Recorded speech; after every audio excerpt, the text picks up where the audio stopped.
ISKCON बरगन के भक्त विशुभ से यहाँ पर मुझे पता चला है पहली बार ही भगवान श्री जगन्नाथ जी की रथ यात्रा उत्सव को मना रहे हैं। तो उसी के पूर्व, जगन्नाथ रथ यात्रा के पूर्व भगवान जगन्नाथ की कुछ महिमा को श्रवण करने के लिए हम एकत्रित हुए हैं, यहाँ पर उपस्थित हुए हैं। तो उन्हीं भगवान जगन्नाथ के चरणों में वंदना करते हुए हम आज कुछ भगवान जगन्नाथ की कुछ महिमा माधुरी का श्रवण करेंगे। नीलाचल निवासाय नित्याय परमात्मने बलभद्र सुभद्राभ्याम जगन्नाथाय ते नमः। जगदानंदकंदाय प्रणतार्तहराय च नीलाचलनिवासाय जगन्नाथाय ते नमः। देवदेव जगन्नाथ प्रपन्नार्ति विनाशन त्राहि मां पुंडरीकाक्ष पतितं भवसागरे।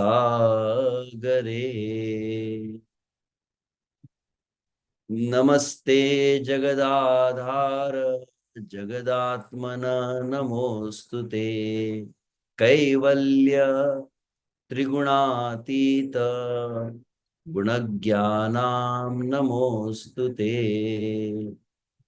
नमस्ते स्तु हलग्राम नमस्ते मूषलायुध नमस्ते रेवती कांत नमस्ते भक्तवत्सल नमस्ते बलिनां श्रेष्ठ नमस्ते धरणीधर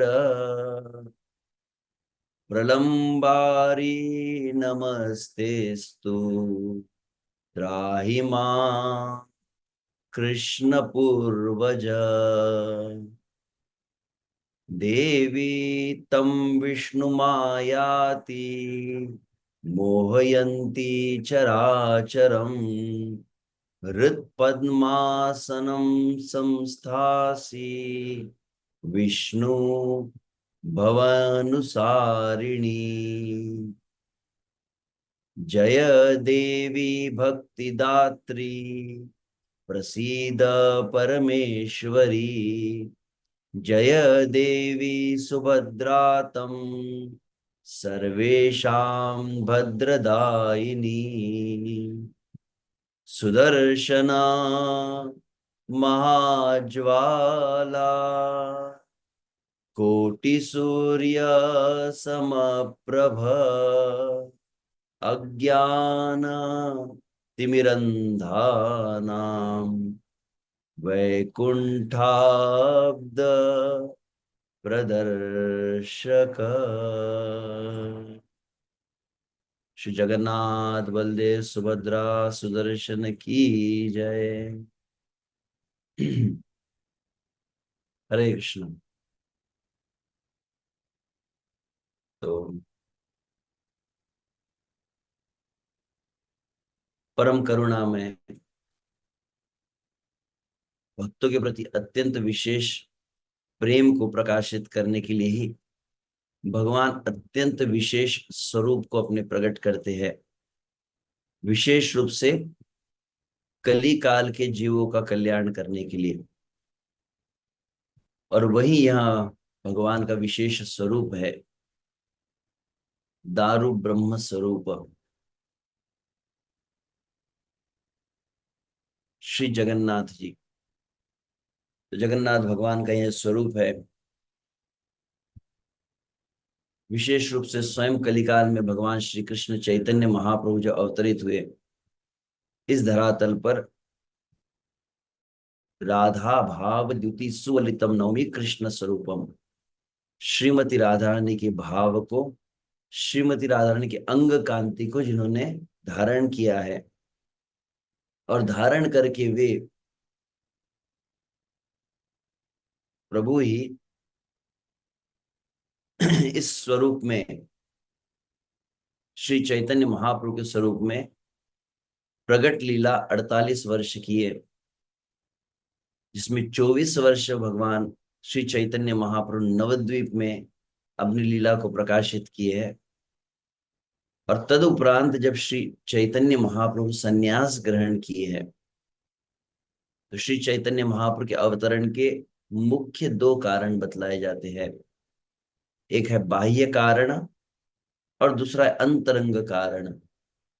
बाह्य कारण जगत का जीवों का कल्याण करने के लिए नाम संकीर्तन के द्वारा समस्त जगत में प्रेम का वितरण करना, और अंतरंग कारण श्री राधाया प्रणय महिमा कीदृशो वा नयैवा स्वाद्यो येना अद्भुत मधुरिमा कीदृशो वा मदीय सौख्यम चस्यामद अनुभवतः कीदृशम वेति लोभात् तद्भावाड्य समजनि शचि गर्भ सिंधु हरिंदु।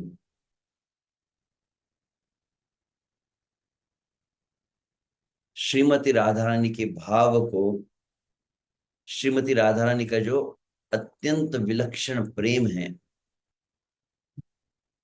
श्रीमती राधा रानी श्री कृष्ण के माधुर्य के प्रति जैसे आकर्षित होती है, तो श्री कृष्ण अपनी स्वयं की माधुरी को श्रीमती राधा रानी के भाव को, और तदुपरांत श्रीमती राधा रानी जब श्री कृष्ण की सेवा करती है, तो श्री कृष्ण की सेवा को करते हुए श्री कृष्ण को आह्लाद प्रदान करती है।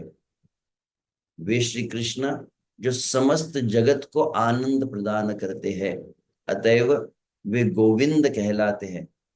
परंतु जो गोविंद जो समस्त जीवों को आनंद प्रदान करने वाले हैं, समस्त जीवों की इंद्रियों को आनंद प्रदान करने वाले हैं, उन गोविंद को जो आनंद प्रदान करती है, गोविंदानंदिनी राधा गोविंद मोहिनी गोविंद सर्वस्व सर्व कांता शिरोमणि। श्रील कृष्णदास कविराज गोस्वामी के शब्दों में गोविंद को जो आनंद प्रदान करती है, गोविंद को जो आकर्षित कर लेती है, गोविंद को जो वशीभूत कर लेती है, गोविंद को जो मोहित कर लेती है, वह है श्रीमती राधा रानी। तो उन श्रीमती राधा रानी की सेवा को प्राप्त करके वे श्री कृष्ण जो समस्त जगत को अनंत अनंत गुना आनंद प्रदान करते हैं, वे श्री कृष्ण श्रीमती राधा रानी के प्रेम को देखकर, श्रीमती राधा रानी की सेवा को देखकर अनंत गुना सुख को प्राप्त करते हैं। परंतु अद्भुत एक विस्मयकारी बात हो जाती है। वे श्री कृष्ण जो जीवों को अनंत सुख प्रदान करते हैं, श्रीमती राधा रानी की सन्निधि में, श्रीमती राधा रानी के सेवा से वे अनंत गुना आनंद को प्राप्त करते हैं। परंतु क्या देखते हैं, उनको जब अनंत गुना आनंद प्राप्त होता है श्रीमती राधा रानी के द्वारा प्रेम में आदान प्रदान करने से, श्री कृष्ण को जितना सुख प्राप्त होता है उससे और अधिक अनंत गुना श्रीमती राधा रानी सुख का आस्वादन करती है। तो यह श्रीमती राधा रानी का भाव कैसा है, श्रीमती राधा रानी किस सुख का आस्वादन करना चाहती है, करती है, और श्री कृष्ण की कैसी माधुरी, इन लोभ को ही जब श्री कृष्ण के हृदय में, मतलब इस प्रकार का जब लोभ आया है, तब श्री कृष्ण श्री चैतन्य महाप्रभु के रूप में प्रकट हुए। तो सह रूप में कहा जाए तो एक बाह्य कारण था नाम संकीर्तन प्रचार, तो अंतरंग कारण हुआ श्री कृष्ण उस विशेष सुख का अनुभव करना चाहते थे, और उस सुख का अनुभव करने के लिए उन्होंने विशेष स्थान को चुना है, और वह है ये नीलाचल स्थान, जगन्नाथपुरी धाम।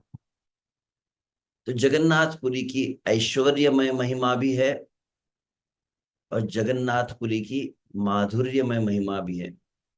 तो अत्यंत मधुर स्थान है। उस सीमित समय में बहुत कुछ नहीं कह सकते, तो भगवान जगन्नाथ जी के विषय में जिस प्रकार से जब श्री चैतन्य महाप्रभु वहां पर पहुंचे हैं नीलाचल में, और अपने भक्तों को, विशेष रूप से अपने भक्तों में वहां पर सार्वभौम भट्टाचार्य से भेंट की है, तो वहां पर भगवान श्री चैतन्य महाप्रभु इस बात को सार्वभौम भट्टाचार्य से बतलाते हैं। दारु जल रूपे कृष्ण प्रगट संप्रति, दर्शन स्नान करे जीवेर मुक्ति। तो यहाँ पर श्री चैतन्य महाप्रभु सार्वभौम भट्टाचार्य जो कह रहे हैं, भगवान श्री कृष्ण जगत के जीवों का, विश्व से कली काल के जीवों का उद्धार करने के लिए दो स्वरूप में प्रकट है। दारू एक शब्द कहा गया और दूसरा जल। तो दारू के रूप में प्रकट होते, दारू अर्थात, दारू का अर्थ होता है संस्कृत में जो काष्ठ होता है, लकड़ी होता है, लकड़ी को दारू कहते हैं। बहुत अर्थ है इसके। दारू जो अपना प्रेम प्रदान करता है, दा अक्षर का अर्थ, और रू अक्षर का अर्थ है जो जीव को वास्तविक स्वरूप प्रदान करता है अपना। भगवान को एक विशेष स्वरूप जो तुरंत जीव को मुक्त करके अपना प्रेम प्रदान करके अपने स्वरूप स्थिति में स्थित करता है, इसलिए दारू कहा जाता है। तो इन दो रूप में श्री कृष्ण प्रकट होते हैं। तो दारू रूप में क्या करते हैं? दर्शन देते हैं। जगन्नाथ जी का सबसे प्रमुख जो दो कार्य है, एक है भोजन और दर्शन। ये दो कार्य नॉन स्टॉप चलते हैं। एक में ऐसे भगवान है जो भोजन करते करते भी दर्शन देते हैं, और दर्शन देते देते भी भोजन करते हैं। दो कार्य इनके निरंतर चलते रहते हैं। और जल रूप में विश्व से गंगा है। तो गंगा जो है श्री कृष्ण का जो विशेष करुणामय स्वरूप है। तो दर्शन स्नान करे जीवेर मुक्ति, दारु ब्रह्म रूपे साक्षात श्री पुरुषोत्तम, भागीरथी हन साक्षात जल ब्रह्म समा। तो यहाँ पर स्वयं भगवान श्री चैतन्य महाप्रभु कह रहे हैं, दारु ब्रह्म के रूप में कौन है? साक्षात श्री पुरुषोत्तम। भगवत गीता का 15वें अध्याय में स्वयं भगवान श्री कृष्ण को संबोधित करते हुए कहा, क्या क्या कहा गया? पुरुषोत्तम। पुरुषोत्तम योग नाम है उस अध्याय का। तो श्री कृष्ण ही वे पुरुषोत्तम जो है, वही यह स्वरूप है। तो अत्यंत विलक्षण यह स्वरूप है जो समझना उतना सहज नहीं लगता है। कई बार कैसा विचित्र दिखाई देता है।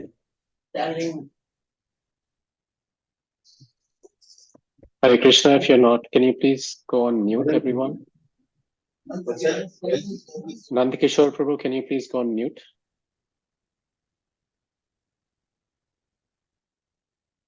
Thank you. Sorry, Nandakishore Prabhu, please continue. Okay. तो यह जगन्नाथ जी का स्वरूप के विषय में मैं विचार कर रहा था कि भगवान जगन्नाथ जी का स्वरूप जो है बहुत ही विलक्षण है, जिसे सहजता से कोई समझ नहीं पाता है। ना तो पहली बार कोई देखे तो लगता है कि लगभग कोई विचित्र ही बड़ी बड़ी आंख दिखाई देती है, ऐसा लगता है कोई देवी है, कैसा स्वरूप है। ना तो कोई हाथ दिखाई दे रहा है, ना कोई पैर है। तो कोई जो त्रिभंग स्वरूप जो होता है, वैसा कुछ रूप तो दिखाई नहीं दे रहा है। परंतु यह जो रूप है अत्यंत विशेष है। ये और कोई नहीं, स्वयं श्री कृष्ण ही है। प्रश्न होता है कैसे अगर समझ सकते हैं, तो यहाँ पर श्री चैतन्य महाप्रभु संबोधित करते हो क्या कह रहे? दारु ब्रह्म रूपे साक्षात श्री पुरुषोत्तम। स्वयं श्री कृष्ण ही है। और कोई प्रमाण है? विशेष रूप से आप देखेंगे भगवान जगन्नाथ जी जगन्नाथपुरी में जो विराजमान है, प्रत्येक स्थान पर जब भगवान मंदिर में विराजमान होते, भगवान के दो स्वरूप में वे रहते हैं। एक जो बड़ा श्री विग्रह का स्वरूप होता है, और दूसरा आप जानते हैं कि उत्सव विग्रह कहा जाता है, जो छोटे स्वरूप में होते हैं। और वास्तविक जितनी भी विधि विधान पूर्वक जो सेवा की जाती है, भोग अर्पण करना है, नैवेद्य है, षोडशोपचार विधि है, वो किन की होती है? उत्सव विग्रह की होती है। तो आप देखेंगे, अगर जगन्नाथपुरी धाम में आज भी जाते हैं, भगवान जगन्नाथ जी का अगर दर्शन करते हैं, तो जगन्नाथ जी के उत्सव विग्रह कहाँ पर दिखाई देते हैं आपको? सामने थोड़ी दिखाई देते हैं। तो अलग से गर्भगृह में वे उत्सव विग्रह जिनकी सेवा होती है षोडशोपचार विधि से। किस स्वरूप में है वे? तो जगन्नाथ भगवान के उत्सव विग्रह कौन से है? मदन मोहन जी। उड़ीसा की भाषा में यदि कहा जाए तो उसको तो चलंती विग्रह। तो एक जगन्नाथ जी जो है वो वर्ष में एक बार ही चलते हैं, और दूसरे जो चलंती विग्रह जो सभी प्रकार के उत्सवों में भाग लेते हैं, वह है यह मदन मोहन जी। तो मदन मोहन ही जगन्नाथ है। साथ ही में जब आप श्री वृंदावन धाम में देखते हैं, भगवान श्री कृष्ण की जब सेवा होती है, वर्ष भर श्री कृष्ण की भिन्न भिन्न प्रकार से उत्सव मनाए जाते हैं। जैसे एक उत्सव होता है, अभी हाल ही में मनाया गया कुछ समय पूर्व, नौका विहार उत्सव। अभी अगले महीने मनाया जाएगा झूलन उत्सव। फिर कार्तिक में होता है और अलग अलग प्रकार के दीप उत्सव। तो पूरे वर्ष में वृंदावन में श्री कृष्ण के लिए जितने उत्सव मनाए जाते हैं, वो समस्त उत्सव भगवान जगन्नाथ जी के लिए मनाए जाते हैं। यह और एक प्रमाण हुआ इस बात के लिए कि जगन्नाथ भगवान स्वयं श्री कृष्ण है। और एक प्रमाण अगर कहा जाए तो, जब हम भगवान के श्री कृष्ण के श्री विग्रह की सेवा करते हैं, उस समय श्री कृष्ण की श्री विग्रह की सेवा में कुछ बीज मंत्र को कहा जाता है। जिस तरह से क्लीम कृष्णाय नमः आदि होता है, गोपाल मंत्र होते हैं। तो श्री कृष्ण की आराधना के लिए जिन बीज मंत्रों का षोडशोपचार विधि में उच्चारण किया जाता है, वे समस्त श्री कृष्ण के बीज मंत्र आदि के द्वारा ही भगवान जगन्नाथ की भी सेवा की जाती है। यह और एक प्रकार। साथ ही में जगन्नाथपुरी में संपूर्ण वर्ष भगवान जगन्नाथ जी के जितने उत्सव होते हैं, विशेष रूप से भगवान जगन्नाथ जी श्री कृष्ण के जितने अवतार है, उन अवतार के भी उत्सवों को वहां मनाया जाता है। और तो और अंततः हम विशेष रूप से जब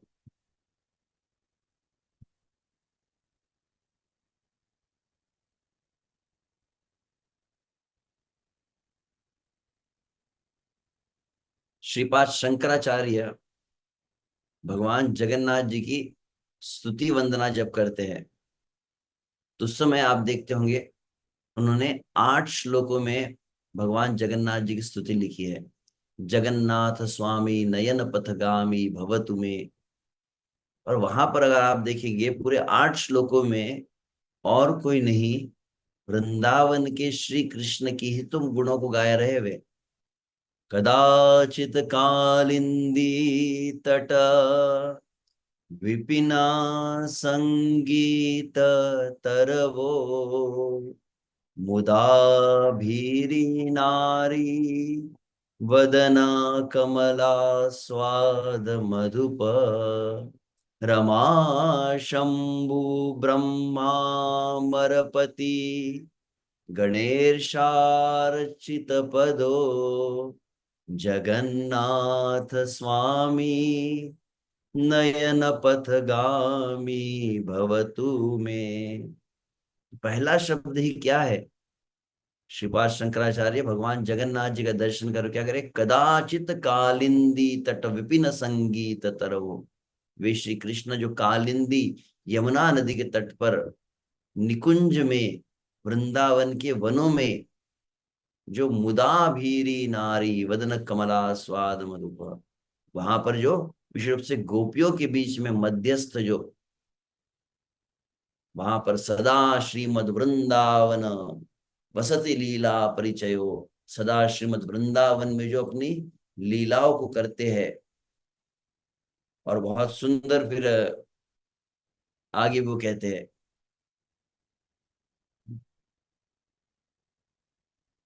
रथारूढ़ो गच्छन् पथिमीलित भूदेव पटलैः स्तुति प्रादुर्भावं प्रतिपदम उपाकर्ण्य सदय। और एक शब्द है क्या, हाँ, रसानंदी राधा सरस वपुरा आलिंगन सुखो, जो श्रीमती राधा रानी के साथ आलिंगन के सुख को प्राप्त कर रहे हैं, वे श्री कृष्ण ही जगन्नाथ के रूप में आए हैं। तो ऐसा ही भगवान जगन्नाथ का जो बहुत सुंदर स्वरूप है, इसी जगन्नाथ के स्वरूप को जब श्री कृष्ण चैतन्य महाप्रभु दर्शन करते थे, तब वहां पर बतलाया जाता है, भगवान चैतन्य महाप्रभु जब जगन्नाथ जी का दर्शन करते थे, क्या विचार रहता था, एक दिन करेन प्रभु जगन्नाथ दर्शना, जगन्नाथ देखे साक्षात ब्रजेंद्र नंदना। कितनी सुंदर बात बतलाई कविराज गोस्वामी शब्दों में। हम जब भगवान जगन्नाथ को देखते, हम अनुभव नहीं कर पाते हैं, परंतु जगन्नाथ का स्वरूप कौन है, कृष्ण है। कृष्ण ऐसे स्वरूप को क्यों प्रकट किए, वहां बहुत सुंदर कथाएं है। ये विशेष रूप से कई अलग अलग कथाओं को वर्णित किया जाता है, उसमें से प्रधान रूप से जो कथा है कि जब भगवान श्री कृष्ण द्वारका में सदा सर्वदा वृंदावन के भक्तों का स्मरण करते थे, ब्रजवासियों का, नंद बाबा का, यशोदा का, ग्वाल बालों का, गोपियों का, श्रीमती राधा रानी का, और उनका स्मरण करते हुए नित्य क्रंदन करते रहते थे।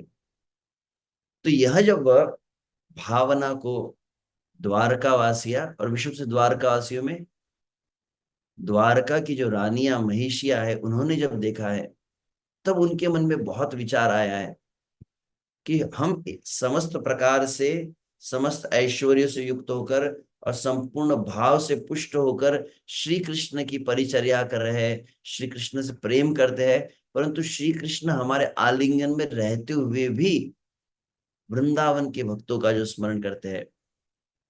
तो वृंदावन के गोप है, गोपिया है, जो साधारण नहीं है, जिनके श्री कृष्ण के प्रति विशेष ममत्व भावना होती है, जिसको श्रील रूप गोस्वामी भक्ति रसामृत सिंधु में कहते अतिशय ममत्व, ममत शयांकित। ये वृंदावन के ब्रज का वासियों का भाव जो है, श्री कृष्ण मेरे हैं, श्री कृष्ण हमारे हैं, और श्री कृष्ण को सुख देना, कृष्णेंद्रिय, कृष्ण इंद्रियों को सुख देना, श्री कृष्ण को आह्लाद देना। तो वृंदावन के भक्तों की विशेष दो गुण है। एक है कि श्री कृष्ण के प्रति आत्मीयता बहुत है, निरंतर वो श्री कृष्ण को अपना मानते, श्री कृष्ण मेरे है, और साथ ही में श्री कृष्ण को ही केवल सुख देना है। केवल कोई वृंदावन में फ्लैट लेने से या वृंदावन में जाकर फिजिकली शारीरिक रूप से वास करने से, या फिर वहां पर जाकर कुछ लोई बाजार में गोपी ड्रेस खरीदने से, गोपी ड्रेस पहन लिया, कुछ अपने ऊपर गोपी डॉट्स लगा दिए, तो कोई गोप या गोपी नहीं बन जाते। वास्तविक भाव है, जब देह के भावना से आप ऊपर उठते हैं, देह स्मृति ना ही जा रहा, अपने देह की संतुष्टि सुख का विचार न करते हो, केवल श्री कृष्ण का विचार है। गोपी शब्द का अर्थ भी क्या है, गोभी ही नितराम पिबती, गो अर्थात इंद्रिया, और इंद्रियों के द्वारा, समस्त इंद्रियों के द्वारा एक में केवल और केवल श्री कृष्ण को जो ग्रहण करती है, वे है ये गोपियां, जो नेत्रों से सदैव श्री कृष्ण का रूप दर्शन करती है, कानों से श्री कृष्ण के नाम महिमा को श्रवण करती है, मुख से सदा कृष्ण के गुणों को गाती है, समस्त अपने सर्वस्व का उपयोग केवल और केवल, अस्तित्व का उपयोग केवल श्री कृष्ण के लिए है।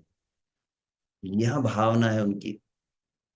तो ऐसे भक्तों की महिमा, जो भक्त इतना अधिक श्री कृष्ण का स्मरण करते हैं, जिस प्रकार से आदि पुराण में भगवान श्री कृष्ण अर्जुन से कहते हैं, इस संसार में जो निरंतर क्या करता है, श्री कृष्ण का स्मरण करता है, प्रत्येक श्वास में, प्रत्येक क्षण में श्री कृष्ण की स्मृति जिसकी बनी रहती है, निरंतर जो श्री कृष्ण के नाम का उच्चारण करता है, उनके विषय में श्री कृष्ण स्वयं इस बात को कहे हैं, श्रद्धया हेलया नाम रटंती मम जंतव। क्या कहे श्री कृष्ण, कह रहे हे पार्थ, हे अर्जुन, कोई व्यक्ति बहुत श्रद्धा के साथ, एकदम ध्यान पूर्वक, भाव पूर्वक मेरे नाम का उच्चारण करता है, अथवा श्रद्धया हेलया, हेलया मतलब अवहेलना पूर्वक, या सरल भाषा में कहा जाए तो अटेंटिवली और इनअटेंटिवली, भाव से हो बिना भाव के हो, इच्छा से हो बिना इच्छा के हो, जैसा भी हो, चलते फिरते उठते बैठते, प्रत्येक क्रिया के साथ में, प्रत्येक परिस्थिति में, प्रत्येक स्थान पर निरंतर नाम का उच्चारण जो करता है, कि शयने की भोजने की बाजागरणे अहर्निश चिंत कृष्ण बलो वदने। जिस प्रकार श्री चैतन्य महाप्रभु नवद्वीप के भक्तों कहते, चलते समय, बैठते समय, चलीते बसीते, स्वप्ने जागृते, कहते चलते समय, बैठते समय, जागृत अवस्था में तो ठीक है, क्या कह रहे चैतन्य महाप्रभु, स्वप्ने, स्वप्न में, कि शयने की भोजने, हम जो है नाम उच्चारण करते करते बीच बीच में भोजन कर लेते, कुछ खा लेते हैं, परंतु खाते समय यदि नाम लेने कहा जाए तो संभव नहीं है। मुख में अगर पूरा आप प्रसाद को भर लेते हैं तो आप उच्चारण नहीं कर सकते। भगवान का नाम उच्चारण करते करते हम सो जाते हैं, और चैतन्य महाप्रभु कह रहे सोते सोते नाम उच्चारण हो, तो लगभग ये कुछ असंभव सा लगता है, परंतु होता है। निरंतर जब जीवन में अभ्यास हो जाए,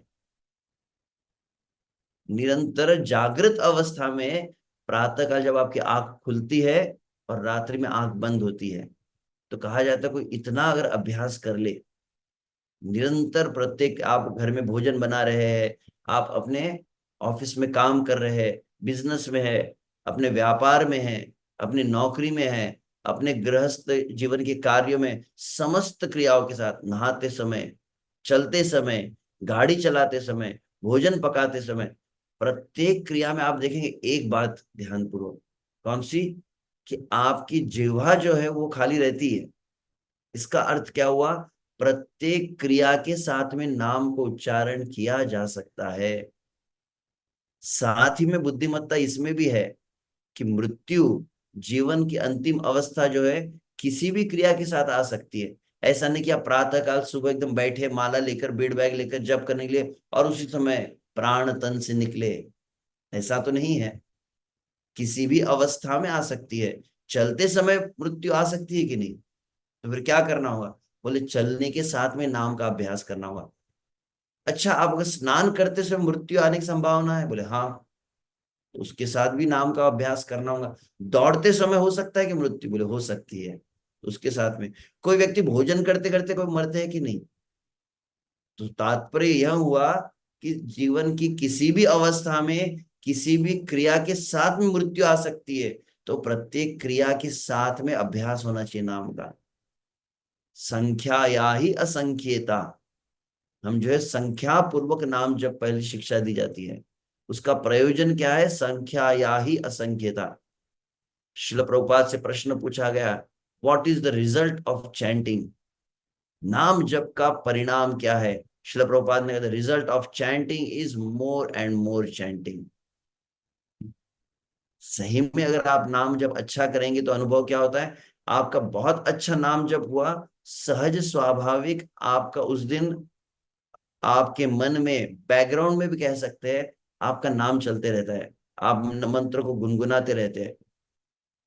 तो वहां पर एक परम पूज्य श्री सच्चिदानंद स्वामी महाराज से मैं सुन रहा था, कि आप सुबह से लेकर शाम तक अभ्यास जब करने लगे, प्रत्येक क्रिया के साथ में नाम को लेने का अभ्यास किया जाए, और निरंतर नाम का अभ्यास अगर जागृत अवस्था में अगर हो गया तो क्या होगा आप देखेंगे। वहां पर श्री चिंतन स्वामी महाराज कहते हैं, अगर जागृत अवस्था में आपने मैनेज कर लिया नाम को लेना, तो प्रभाव क्या होगा, आपके आंख बंद भी हो गई तो आप देखेंगे कि स्वप्न में भी आपको नाम स्मरण हो रहा है।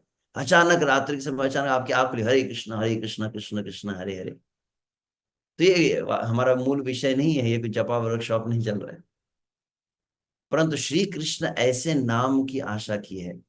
श्रद्धया हेलया नाम रटंती मम जंतव। रटंती, निरंतर। तो निरंतर जब कुछ क्रिया की जाए तो उसको क्या कहते हैं, रट लगा दिया थी ना।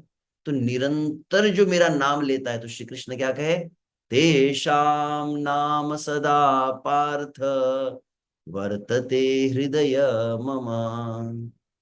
हे अर्जुन, हे पार्थ, जो कैसे भी हो, निरंतर यदि मेरे नाम लेने लगेगा तो क्या होगा, जो प्रत्येक क्रिया में, प्रत्येक अवस्था में, प्रत्येक स्थान पर मेरे नाम का उच्चारण करेगा, श्री कृष्ण हे अर्जुन, ऐसे व्यक्ति के नाम का उच्चारण मैं निरंतर करता हूं।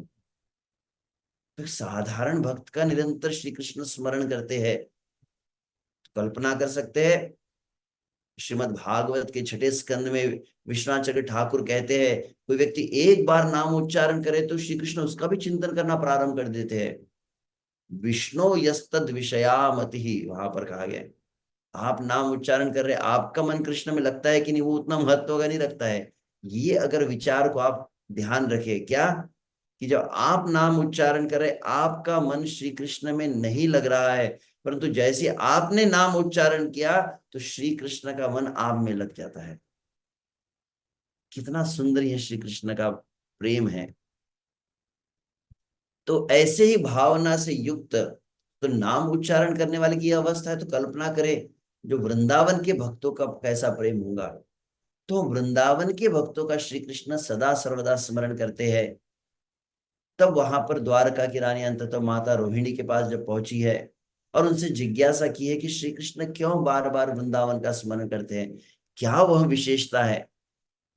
और तब रोहिणी मैया समस्त द्वारका की 16,108 रानियों को लेकर, बहुत बड़ा वो सत्संग हॉल होगा, आप कल्पना कर सकते हैं, 16,000 एक साथ एकत्रित हुए हैं। और अन्य भी कई सदस्य वहां पर द्वारका के उपस्थित हुए। तब रोहिणी मैया ने वृंदावन के भक्तों, नंद बाबा, यशोदा मैया, गोपिया गोप, इन सभी के विषय में वर्णन प्रारंभ किया है। और उस समय द्वार पर सुभद्रा को रोका है कि ध्यान रखे, सावधान, कि कृष्ण बलराम यहाँ पर प्रवेश न कर पाए, क्योंकि कृष्ण बलराम जब वृंदावन के भक्तों के विषय में सुनेंगे तो वह अपने भाव को रोक नहीं पाएंगे। और उस समय जब वृंदावन के उन वासियों का गायन प्रारंभ किया है रोहिणी मैया ने, ब्रजवासियों का, गोपियों का, विशेष रूप से श्रीमती राधा रानी के भाव को बतलाना प्रारंभ किया है, तो उसी समय बतलाया जाता है कि कृष्ण बलराम वहां पर पहुंच गए द्वार पर, और सुभद्रा से आग्रह करके वे झांक कर, कान लगाकर सुनने का प्रयास करने लगे। और जैसे उन भाव को सुना है, तो श्री कृष्ण के हृदय में वृंदावन के भक्तों के प्रति और विशेष रूप से श्रीमती राधा रानी के प्रति अत्यंत तीव्र विरह भाव जागृत हुआ है। परम पूज्य श्रील गौर गोविंद स्वामी महाराज के शब्दों में वह बतलाते हैं कि जब श्रीमती राधा रानी श्री कृष्ण के विरह को अनुभव करती है, श्रीमती राधा रानी उस महाभाव स्वरूप को जब प्राप्त करती है, हम कथा सुनते हैं प्रेम सरोवर में साक्षात स्वयं श्री कृष्ण उनके नेत्रों के समक्ष उपस्थित है, परंतु ये कल्पना मात्र। जब वो मधुमंगल उस भ्रमर को देखकर कहता है कि मैंने मधु को भगा दिया, तो मधु को भगा दिया, यह शब्द सुनने मात्र से ऐसा प्रेम वैचित्र्य भाव प्रकाशित होता है कि श्री कृष्ण नेत्रों के समक्ष है। और श्रीमती राधा रानी के मन में भावना क्या हुई, श्री कृष्ण चले गए। ये भावना से ऐसी असह्य वेदना हुई कि निर्झर निरंतर अश्रु का प्रवाह होने लगा। ऐसा विचित्र प्रेम है। तो राधा रानी जब श्री कृष्ण के विरह को अनुभव करती है तो वो महाभाव को प्रकाशित करती है। ये वास्तविक ऐसे उच्च धरातल का विषय है जो हम जैसे जीव जो इस संसार में देह के भोग में लगे हुए हैं उनके लिए समझना किसके समान है। जैसा लोहे की पहचान जो रखता है उसके सामने सोना रख दिया जाए और दोनों को एक प्रकार का कलर और लोहे को भी गोल्ड पॉलिश दे दिया जाए तो आपके लिए तो दोनों एक समान ही है। परंतु जो सही पारखी होता है वह समझ सकता है स्वर्ण का भेद कैसा है। तो उसी प्रकार से इस जगत में हम समझ ही नहीं सकते वो जो वृंदावन की भक्ता का जो विशेष प्रेम है।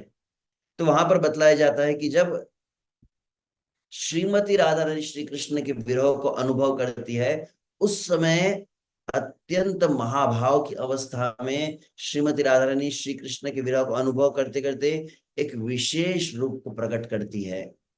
और वह कौन सा रूप है। वह रूप है श्री कृष्ण चैतन्य महाप्रभु। कृष्ण का विरह हो रहा है। अतएव श्री गौर गोविंद स्वामी महाराज कहते हैं श्री कृष्ण चैतन्य महाप्रभु कौन है।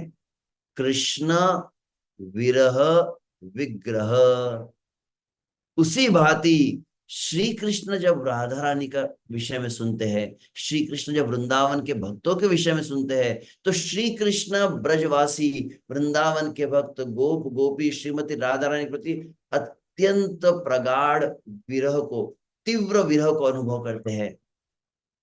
और उस समय बहुत अधिक विरह होने के कारण उनका क्या होता है शरीर में कंपन होने लगता है। उनके शरीर के सभी जो जॉइंट्स है वो सिकुड़ने लगते हैं और उनकी आंखें एकदम बड़ी बड़ी होने लगती है। और उस समय कृष्ण अत्यंत विचित्र रूप को प्रकट किए है और वह है जगन्नाथ। तो चैतन्य महाप्रभु कौन है तो कहा जाता है कृष्ण विरह विग्रह। वैसे जगन्नाथ जी कौन है। राधा विरह विग्रह। श्रीमती राधा रानी के विरह में जब श्री कृष्ण रहते हैं इस संसार में आप देखेंगे व्यक्ति बहुत अधिक आनंदित हो जाता है बहुत अधिक विस्मित हो जाता है बहुत अधिक उसको शौक लग जाए कभी तो क्या होता है बोले आंख एकदम बड़ी बड़ी हो जाती है ऐसी। कभी कभी अत्यंत रोमांच होता है तो कहते हैं कभी शरीर में सिकुड़ने लगता है। तो बहुत सारे भाव एक साथ आने पर शरीर का सिकुड़न हो जाती है आंखें बड़ी हो जाती है। तो श्री कृष्ण का तो स्वरूप कैसा है सच्चिदानंद विग्रह है। तो वे श्री कृष्ण विशेष रूप से वृंदावन के भक्तों का जब स्मरण किए उस समय जिस रूप को प्रकट किया है वह रूप है ये भगवान जगन्नाथ जी का। और विशेष रूप से कली काल में देखा जाए तो बहुत ही करुणामय भगवान जगन्नाथ का रूप है।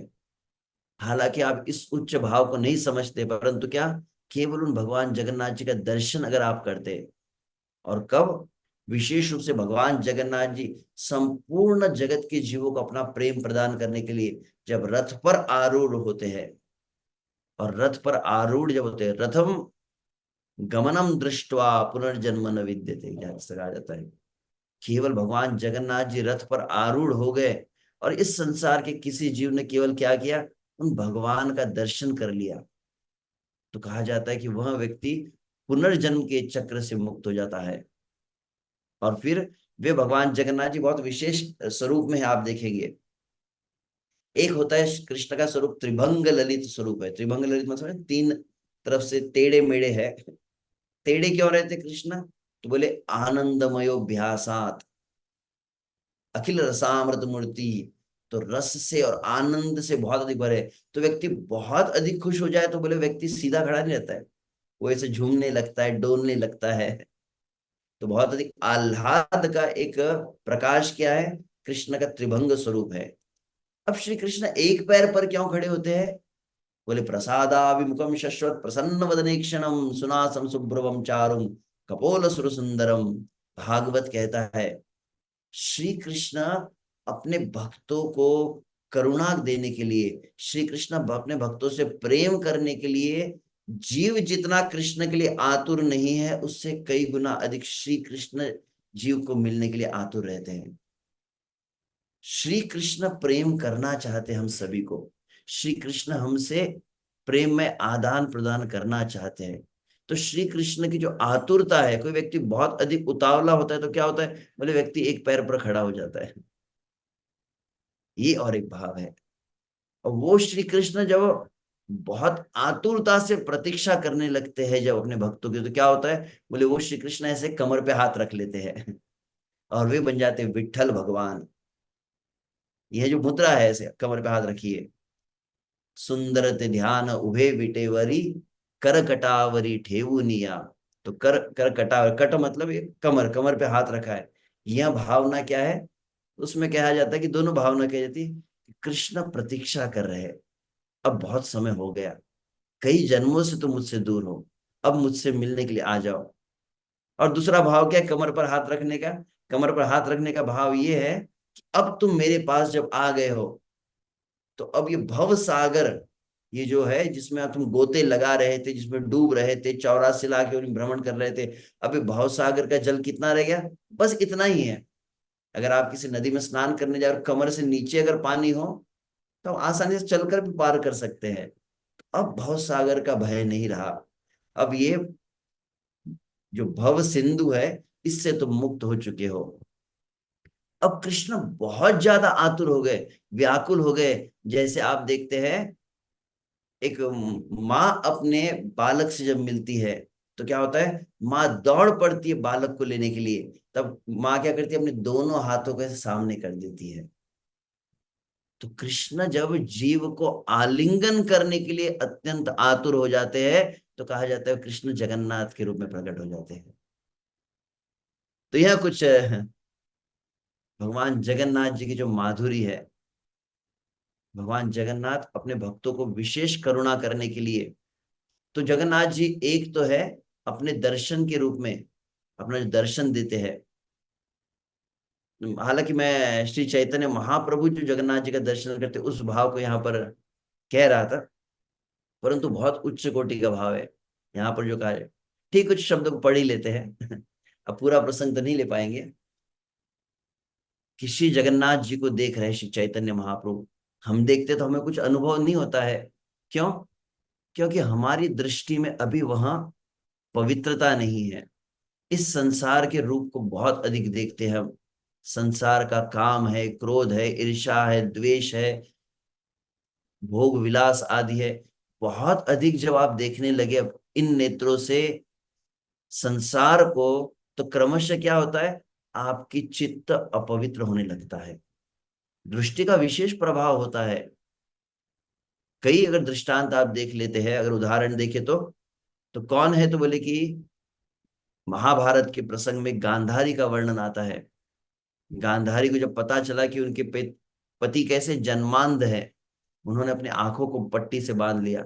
जीवन भर कोई क्रिया नहीं की अन्य, ऐसा नहीं कि बहुत तीर्थों में यात्रा की हो, कोई पर्वत पर जाकर कठोर तपस्या आदि की हो, विशेष कोई अनुष्ठान किया हो। केवल एक ही व्रत था कि नेत्रों से संसार को नहीं देखना है। परिणाम क्या हुआ, जब आप नेत्रों से संसार को देखना बहुत कम कर देते हैं, तो परिणाम होता है जितना अधिक आप इस संसार को देखते हैं, उतना आपका आध्यात्मिक बल, आपकी शक्ति, आपकी पवित्रता नष्ट होने लगती है। ये बहुत सूक्ष्म बात है। और जितना अधिक आप संसार को देखना कम करते हैं, तो अपने आप दृष्टि क्या करती है, ऊर्जा को जागृत करती है, एक आध्यात्मिक बल शक्ति प्राप्त होती है। इसीलिए अ, एक संत हुए मराठी भाषा में कहा जाता है, जहां तक मुझे स्मरण, शायद तुकाराम महाराज एक संत हैं, उनके शब्द है, संसाराची वासना नको जाव डोळा, त्याहुनी आंधळा बराच मी। कि हे भगवान, ये संसार को मैं नेत्रों से देखूं, उससे अच्छा तो क्या है कि आप मुझे अंधा बना दे। तो गांधारी ने जीवन भर केवल नहीं देखा, अंत तो क्या देखा, जब 99 पुत्र मारे गए, एक में दुर्योधन शेष बचे थे, तो उन्होंने दुर्योधन से कहा कि निर्वस्त्र अवस्था में मेरे समक्ष आओ। और फिर गांधारी ने अपनी पट्टी खोली, और कोई विशेष प्रक्रिया नहीं की, केवल आंखों को खोल के देखा और क्या हुआ, दुर्योधन का शरीर वज्र सम बन गया। कितनी शक्ति है।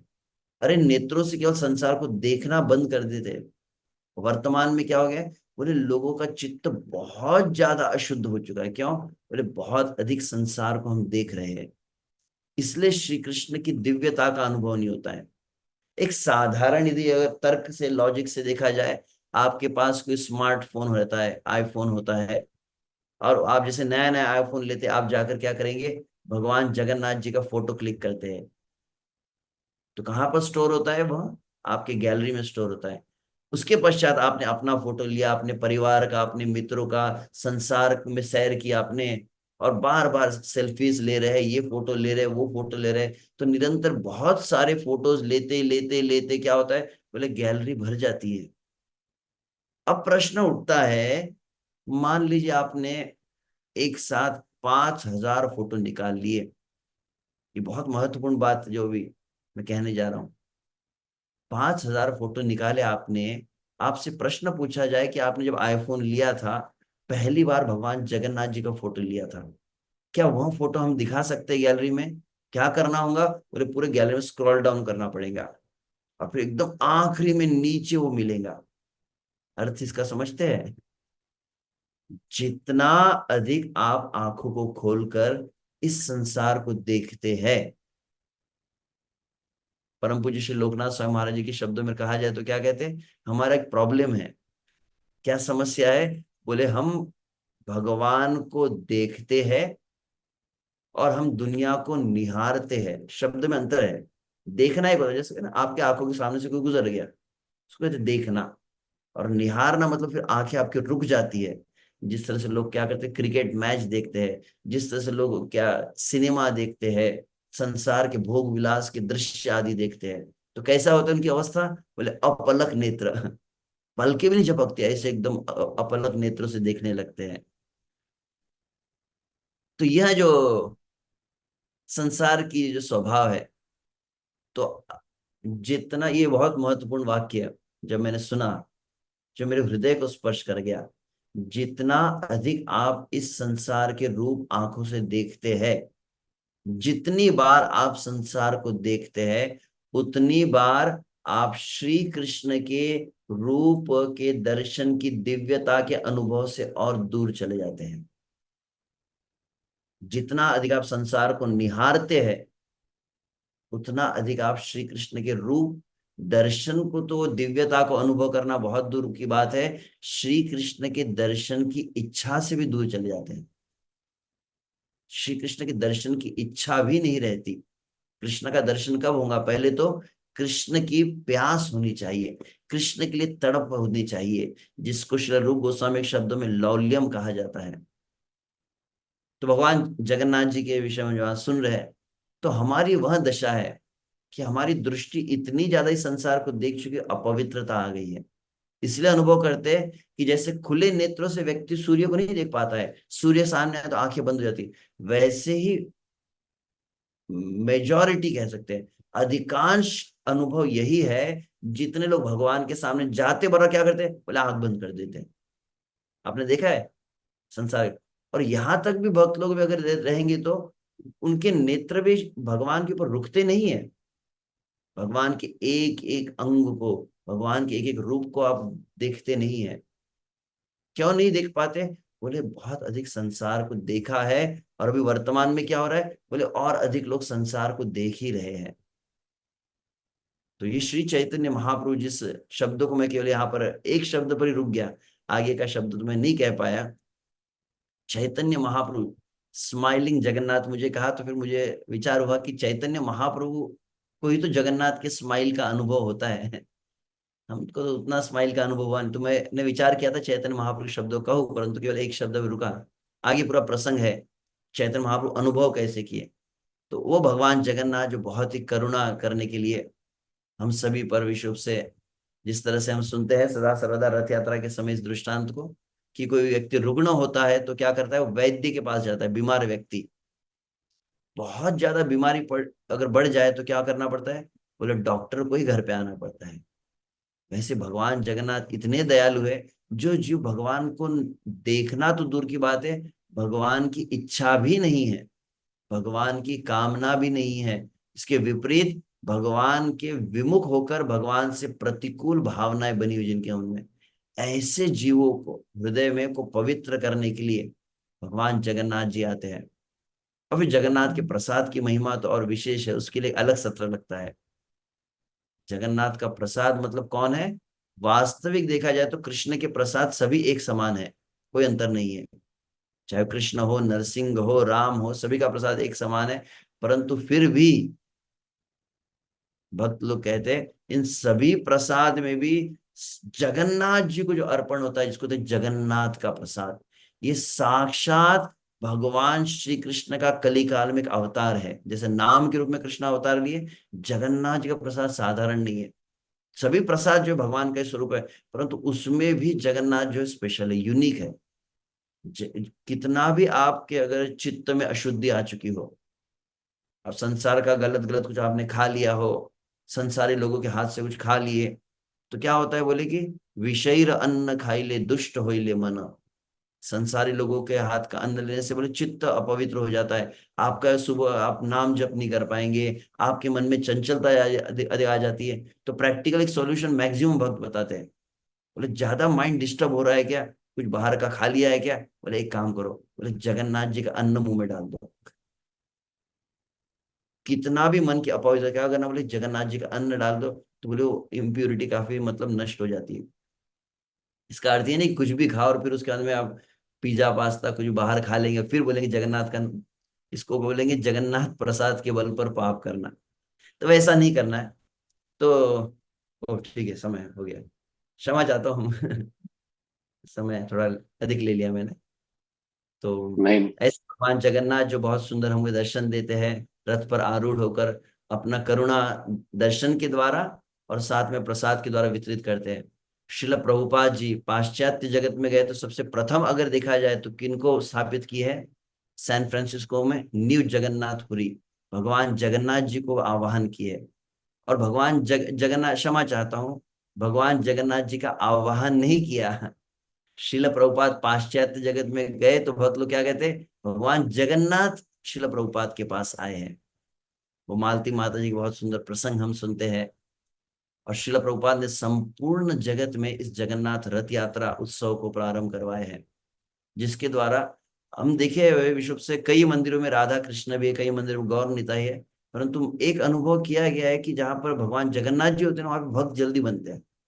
क्योंकि वहां फिलोसॉफी की जरूरत नहीं होती, बोले प्रसाद खिलाओ जगन्नाथ जी का, तो बोले जल्दी भक्तों की संख्या बढ़ने लगती है, लोगों की भावना बहुत जल्दी शुद्ध हो जाती है।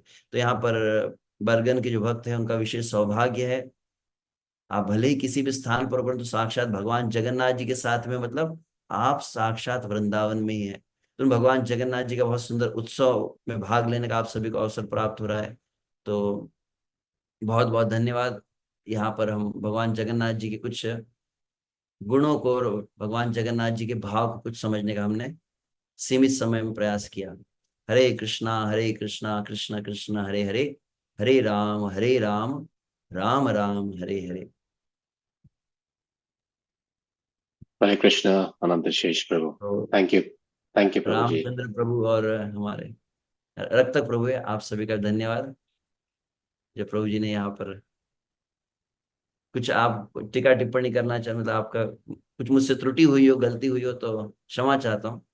तो अगर कुछ सुधार ना हो तो आप कह सकते हैं। काफी सीनियर है रामचंद्र प्रभु, मुझसे बहुत सीनियर है, मैं तो उनके सामने शायद छोटा ही हूँ बहुत।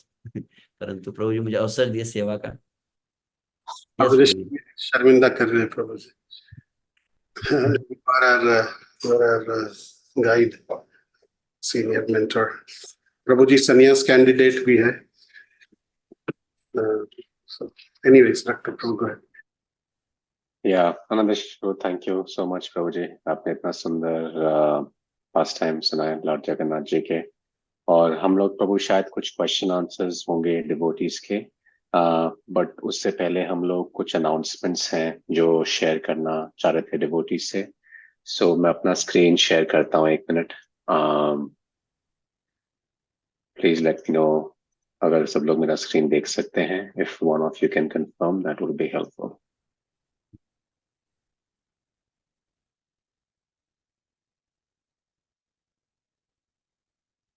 Yes, Prabhu, we can see it. Okay. The first news is actually it's a sad and unfortunate news that we wanted to share with all devotees who may not be aware or who may not know. So our dear friend and devotee, His Grace Amresh Prabhu's mother, Krishna Dubey Mataji, left her body yesterday.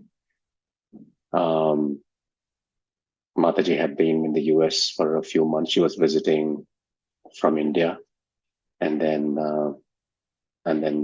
some unfortunate incident happened, and she left her body. We kindly request all devotees to keep Mataji in their prayers for her onward journey. Prayers of devotees are very powerful, so we humbly request that everyone says, a few mantra, a few prayer, some kirtan for Mataji's, journey. And we also want to pray and keep Amresh Prabhu, Rati Vilas Mataji and their family in our prayers to give them the necessary strength during this difficult time. Some details have been shared on the screen. So there'll be a memorial service on Friday. But whoever can make it will be nice. But if not, just keep Mataji and the family and Amresh Prabhu, Rati Vilas Mataji in your prayers, please. So that was the first thing. Moving on to the next announcement. So this is our ISKCON of Bergen County website. And when Prabhuji was telling about, how we should focus on the deities, every limb of the deities. मैं सोच रहा था कि हमारे deities are so beautiful. Radha Shyam Sundar and Nimai Nitai, so smiling and so generous. But moving on, sorry. You cannot see the website if you're sharing it. Oh, you're not seeing the website? Sorry, let me reshare, Prabhuji. Thank you for letting me know. Let me reshare quickly.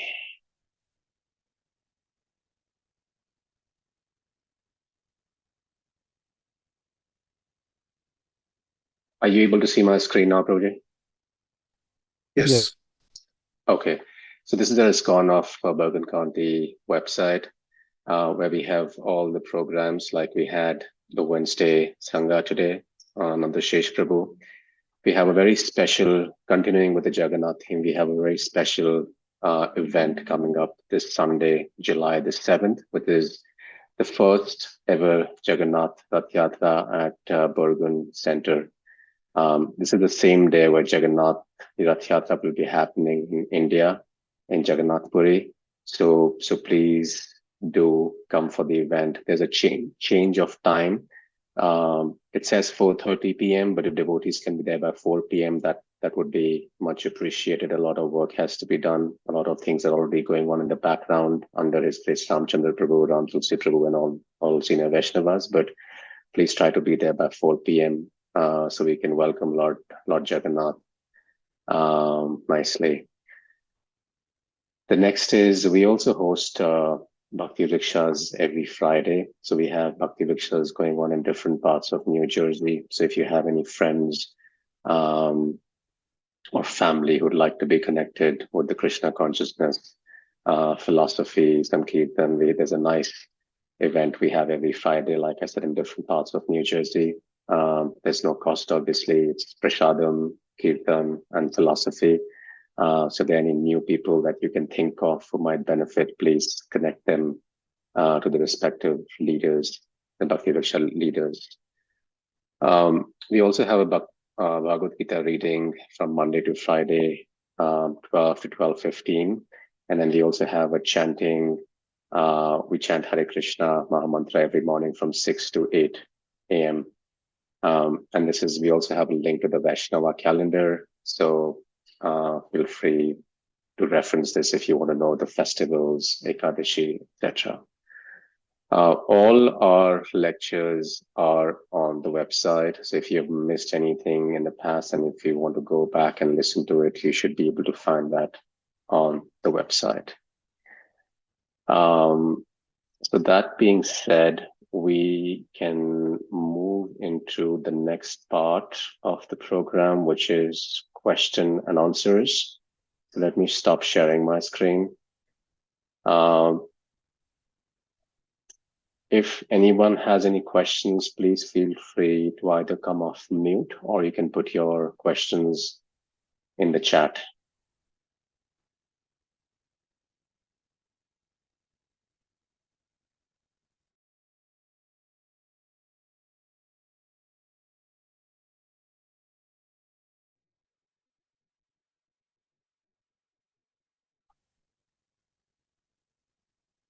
Okay, if nobody has a question, प्रभु जी मेरे पास एक सवाल था. First of प्रभु जी, हिंदी में कथा सुनने का एक अलग रस है जो हम लोग यहाँ पे बहुत मिस करते हैं यूएस में. हम लोग जो इंडिया में भी पले बड़े हैं, जैसे मैं इंडिया में पला पड़ा था लेकिन फिर वेस्ट में मूव कर गए, तो हम लोग जो कृष्ण कथा का सुनने में रस है हिंदी में, आई थिंक वो इंग्लिश में नहीं है उतना. Obviously by Prabhupada mercy, because of the time place situation, English में करना पड़ा, लेकिन आपका कथा बहुत सुंदर था Prabhu ji. So thank you again. तो ये आपका एक पॉइंट मेरे को काफी अच्छा लगा जो आपने बोला. आपने बहुत सारे पॉइंट्स बोले about Jagannath, the reason of Lord Chaitanya, you know how they are different reasons that Lord incarnates. लेकिन जो एक पॉइंट जो मेरे लिए प्रैक्टिकली एप्लीकेबल है वो है कि जो चित्ता बिकम्स इम्प्योर आफ्टर इतने सारे हम लोग इम्प्रेशंस हैं मटेरियल वर्ल्ड के, काम पे हैं, कहीं हम बाहर जाते हैं वहां पर हैं, तो उसकी वजह से हमारा जो भगवान के फॉर्म, जो स्पिरिचुअल फॉर्म है, वो कम होते जाता है. इनफैक्ट वो डिजायर भी नहीं रहता. और आपने गांधारी का एग्जाम्पल दिया, और एक एग्जाम्पल बिलाव मंगला ठाकुर जी का भी है, जो उन्होंने अपनी आंख में एक पिन डाल दी थी क्योंकि उन्होंने फिर से वही गलती करी जो पहले कर रहे थे वो. तो जी हमारे लिए वो थोड़ा सा एक्सट्रीम हो जाएगा, लाइक बिलाव मंगल ठाकुर और गंधारी का एग्जाम्पल, जैसे उन्होंने पट्टी बांध दी या अपनी आंख फोड़ दी. तो हमारे लिए प्रभु, जैसे हम वेस्ट में रह रहे हैं, न्यूयॉर्क न्यू जर्सी जैसे एरिया में, जैसे, तो हमारे लिए प्रैक्टिकल सोल्यूशन क्या है इसके लिए, ताकि हमारा चित्ता थोड़ा सा एटलीस्ट इतना इम्प्योर ना रहे. धन्यवाद प्रभु जी के प्रश्न के लिए, कि विशेष रूप से ये व्यवहारिक प्रश्न रहा है. कि हालांकि हमने सुना है इस बात को, स्वयं श्रील प्रभुपाद के तात्पर्य में यदि आप देखते हैं श्रीमद् भागवत स्कंद 6 में, जहां पर अजामिल जो बहुत ही उच्च कुल का ब्राह्मण था, समस्त दिव्य श्रेष्ठ गुणों से संपन्न था, अयम ही श्रुत संपन्न शील वृत्त गुणालय, वहां पर कहा गया समस्त वैदिक ज्ञान से में पारंगत था, सद्गुणों से युक्त था, नम्र था, अहंकार से रहित था, सभी अच्छे गुण थे. परंतु क्या हुआ, तो बोले, हिंदी में कहावत आती है, कहते हैं, नजर हटी दुर्घटना घटी. जस्ट बाय वन साइट ददर्श कामिनम कश्चित शुद्रम सह भुजिष्यया. वहां पर कहा ददर्श, जब उसने बहुत ध्यान से देखा, एक दृश्य को देखा, आज की भाषा में कहा जाए तो एक ट्रेलर देखा, केवल मूवी का, मूवी नहीं देखी, केवल एक दृश्य देखा, तो ऐसा जीवन में वो उसका मन कलुषित हुआ कि संपूर्ण जीवन वो पूरी तरह से उसका अधपतन हो गया. और श्रील प्रभुपाद जी बहुत सुंदर तात्पर्य वहां पर बतलाते हैं. कहते, कल्पना कर सकते हैं केवल एक दृश्य देखने से कैसा प्रभाव हुआ. तो हम जो निरंतर इस संसार को बहुत अधिक देख रहे हैं, अब समस्या क्या है, अलग अलग प्रकार के अपवित्रता, इम्प्यूरिटीज होती है. एक होती, जैसे आपके शरीर पर गंदगी लग गई, मैल लग गई, तो आपने स्नान कर लिया तो इम्प्यूरिटी, कुछ मैल तुरंत दिखाई देती है. एक होता है, जैसे आपने प्रजल्प सुना, निंदा सुनी, तो क्या होगा, कान से इम्प्यूरिटी जाती है. आप देखें अगले दिन आपका जब थोड़ा ठीक नहीं होता है, हम्म. तो तुरंत वो इम्प्यूरिटी पकड़ में आ जाती है. और एक इम्प्यूरिटी मैंने जो कहा है वो है कौन सी, अन्न की. अगर आपने गलत खाया तो पहली चीज होंगी कि आप अगले दिन सुबह उठ नहीं पाएंगे जब करने के लिए. हम्म. अन्न जो रहता है उसका प्रभाव तुरंत दिखाता है. सबसे सूक्ष्म इम्प्योरिटी कौन सी है, बोले दृष्टि की. हम्म. आपको पता नहीं, मैं तो कुछ होता ही नहीं है प्रभु जी, ये कह रहे कि देखने से बहुत कुछ हो जाता है, हमको तो कोई फर्क नहीं पड़ रहा है। आप अगर दो प्रकार की चोट होती है, आप देखेंगे, आप कभी चल रहे रास्ते में अचानक ठोकर लग गई और बाहर से खून निकलने लग गया तो आप तुरंत उसका इलाज कर सकते हैं। परंतु कभी कभी आप गिर गए और उसे कहते हैं अंदरूनी मार, हम्म, हाथ से चोट नहीं लगी है, अंदर से चोट लगी है, इसका आप तुरंत इलाज नहीं करते और अंदर से वो आपको खोखला भी हो और अधिक वो चोट जो है वो मतलब अधिक हानि पहुंचा सकती है। तो वह इम्प्यूरिटी जो पकड़ में नहीं आई, दैट इज मोस्ट डेंजरस। हम्म, दृष्टि के विषय में ऐसा है कि हालांकि सुन रहे हैं, बात को हम कह रहे हैं, परंतु ये एग्जैक्ट इम्प्योर कैसे कर रहा है पता ही नहीं चलता है। नाम जप में तीन प्रकार की इनअटेंटिवनेस हम कहते हैं। एक कौन सा होता है, वो कहते हैं लय, विक्षेप, औदासीन्य। विक्षेप मतलब समझ में आता है, विक्षेप मतलब डिस्ट्रैक्शन, डिस्ट्रैक्टिव चैंटिंग, वो विशेष रूप से प्रजल्प आदि करने से वो अधिक होता है। दूसरा कौन सा है, तो लय कहा जाता है। लय मतलब नींद आना जब के समय, तो ये विशुभ से अन्न दोष के कारण आता है। निंदा दोष के कारण हुआ विक्षेप, अन्न दोष के कारण हुआ लय। अब तीसरा कौन सा है, बोले तीसरा इन अटेंशन का प्रकार है, ध्यान पूर्वक न जप करने का एक प्रकार है, उसको कहा जाता है औदासीन्य। और ये भक्त आपको है ना गलत दिखेगा ही नहीं, ये सुबह मंगला आरती उठ रहा है एकदम बैठ कर जप कर रहा है, हिल भी नहीं रहा, परंतु क्या है, बोले 1% भी अंदर टेस्ट नहीं रहता। इनडिफरेंस इंग्लिश में कहा जाता है जिसे, हम्म, उदासीनता कहा जाता है। विशेष रूप से अगर आप संसार को देखते तो पहली चीज क्या होगी, आपके अंदर से कृष्ण की भक्ति का, हरिनाम का रस पूरी तरह से चला जाता है। आपको टेस्ट नहीं आता है, ना दर्शन कर रहे तो कुछ डिविनिटी दिव्यता अनुभव नहीं हो रही है, और नाम ले रहे तो नाम की दिव्यता का अनुभव नहीं हो रहा है। तो ये उसका मतलब कॉन्सिक्वेंस जो कहा गया, मैंने एक बता रहा हूं। तो अब इसका उपाय क्या है, प्रभु जी ने कहा, शिल प्रभुपाद सरल उपाय जो बतलाए है वह कौन सा है, कि यह नेत्रों को अपवित्र कैसे होते हैं, संसार को देखने से। तो क्या करना चाहिए, इन नेत्रों से निरंतर अधिक से अधिक श्री कृष्ण के दर्शन करना चाहिए। जिस तरह से श्रीमद् भागवत के द्वितीय स्कंद में सुखदेव गोस्वामी कहते हैं, एक ही कशो अंगानि धियानुभावयेत पादादिया वधसितम गदावृत। एक एक अंग जो श्री कृष्ण है, श्री कृष्ण के चरण कमल है, श्री कृष्ण के फिर कटी प्रदेश है, वक्षस्थल है, बहुत हम्म, सुंदर श्री कृष्ण बांसुरी धारण के मुख कमल है, बहुत अधिक देखना चाहिए। समस्या क्या है, कुछ क्रियाओं को हमने नियमित साधना में इंक्लूड किया जाता है, जैसे 16 माला जब संकल्प ले लिया दीक्षा में तो क्या हुआ, एक संकल्प हो गया तो वो चीज करते ही है।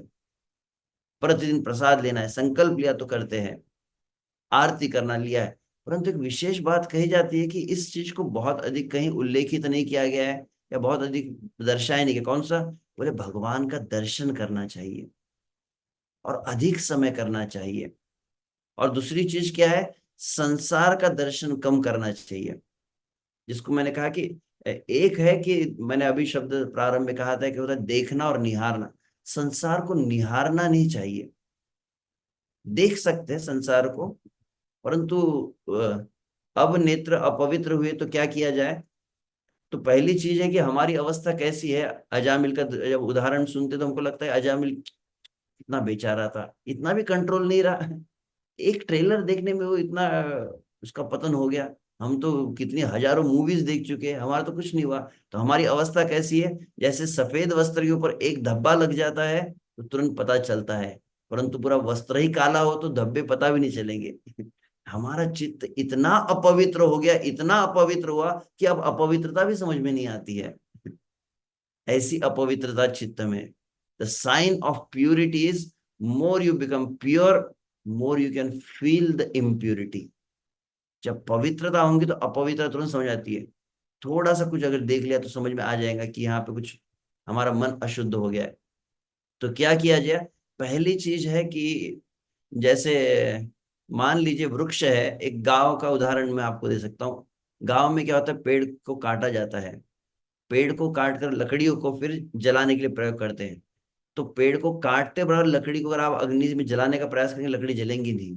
क्यों, उसको आपने पेड़ से काट दिया, परंतु पेड़ के द्वारा उसको क्या मिल रहा था, रस मिल रहा था।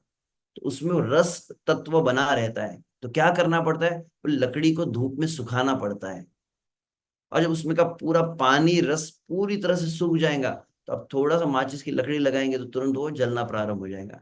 तो क्या हुआ, हमारी इंद्रियों ने संसार को बहुत ज्यादा, संसार का रस लिया है। जिस तरह से आचार्यगण बतलाते हैं, भगवान का अनुभव कैसे होता है, बोले भगवान कानों से प्रवेश करते हैं, वैसे ही संसार आंखों से प्रवेश करता है।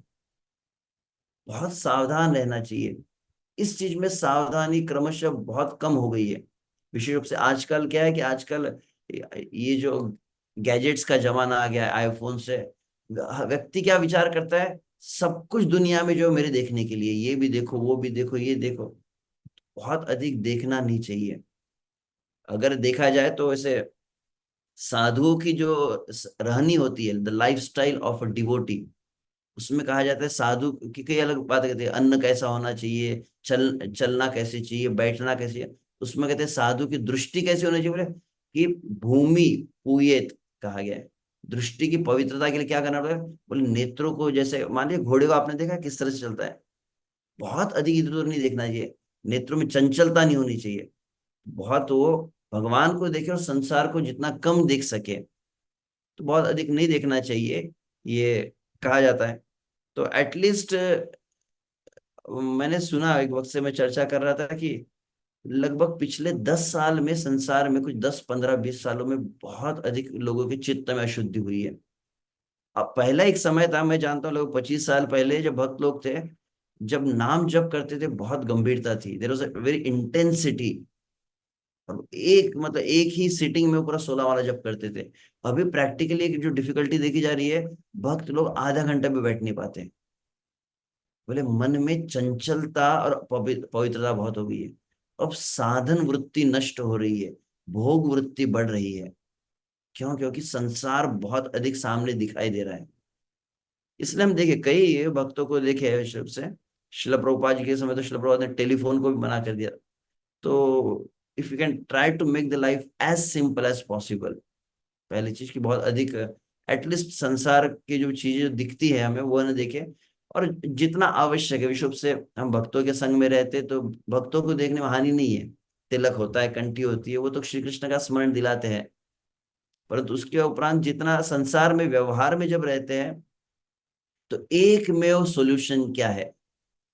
तो श्री चैतन्य महाप्रभु के सामने एक भक्त आए, कौन थे, कुर्म ब्राह्मण। उन्होंने कहा सहित न पारि मोर विषय तरंग, कि प्रभु जी हे महाप्रभु, मैं संसार में रहता हूँ, संसार के लोग बीच में रहने से मैं भोग विलास के तरंगों में फंस जाता हूँ, तो क्या किया जाए। तो बोले एक में उपाय है।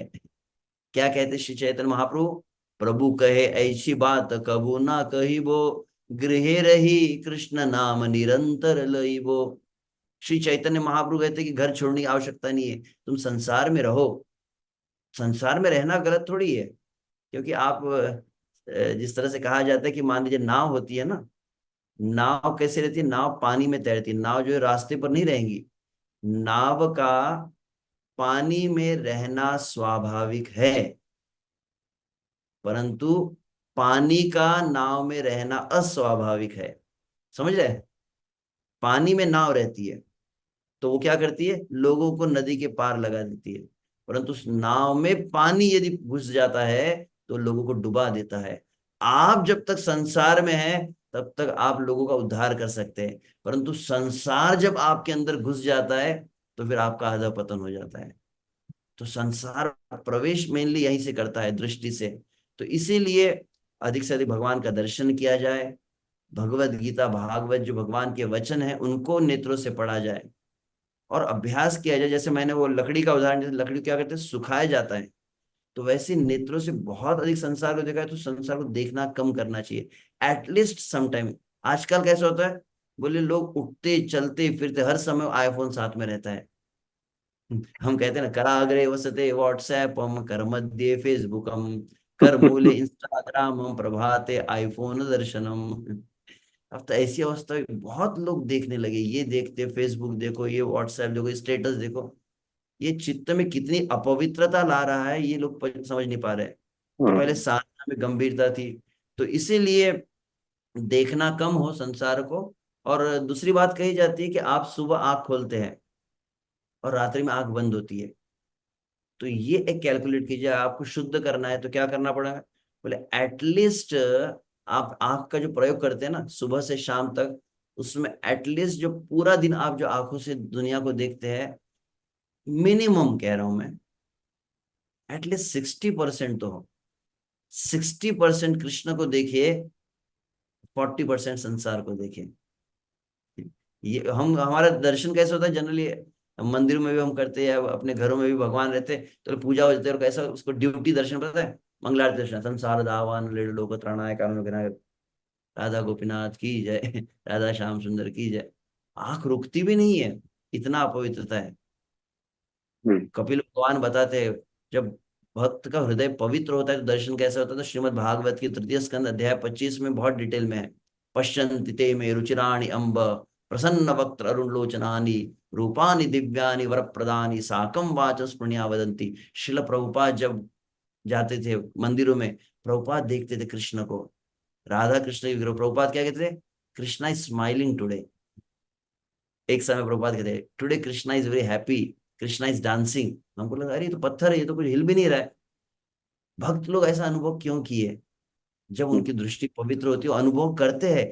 कृष्णा रेसिप्रोकेट्स, केवल कथाएं नहीं है साक्षी गोपाल की आदि, कृष्ण सही में आदान प्रदान है। श्री कृष्ण, कभी कभी कुछ भक्त जो निरंतर आप किसी भगवान के स्वरूप की सेवा करेंगे, अनुभव फिर करने लगते हैं। ये जस्ट कोई सेंटिमेंटल बात नहीं है, कृष्ण प्रसन्न हो रहे हैं, अनुभूति होती है। और फिर कृष्ण आज नाराज है, ऐसा अनुभव भक्त किए है। तो इसके लिए क्या करना पड़ेगा, तो एटलीस्ट कम देखा जाए संसार को। और ये बहुत एडवांस लेवल की बात है, वैसे विश्व से मैं सुन रहा था भक्त से, कि बेसिक इनिशियल प्रैक्टिशनर को ये बात कहेंगे तो कुछ पल्ले भी नहीं पड़ने वाली।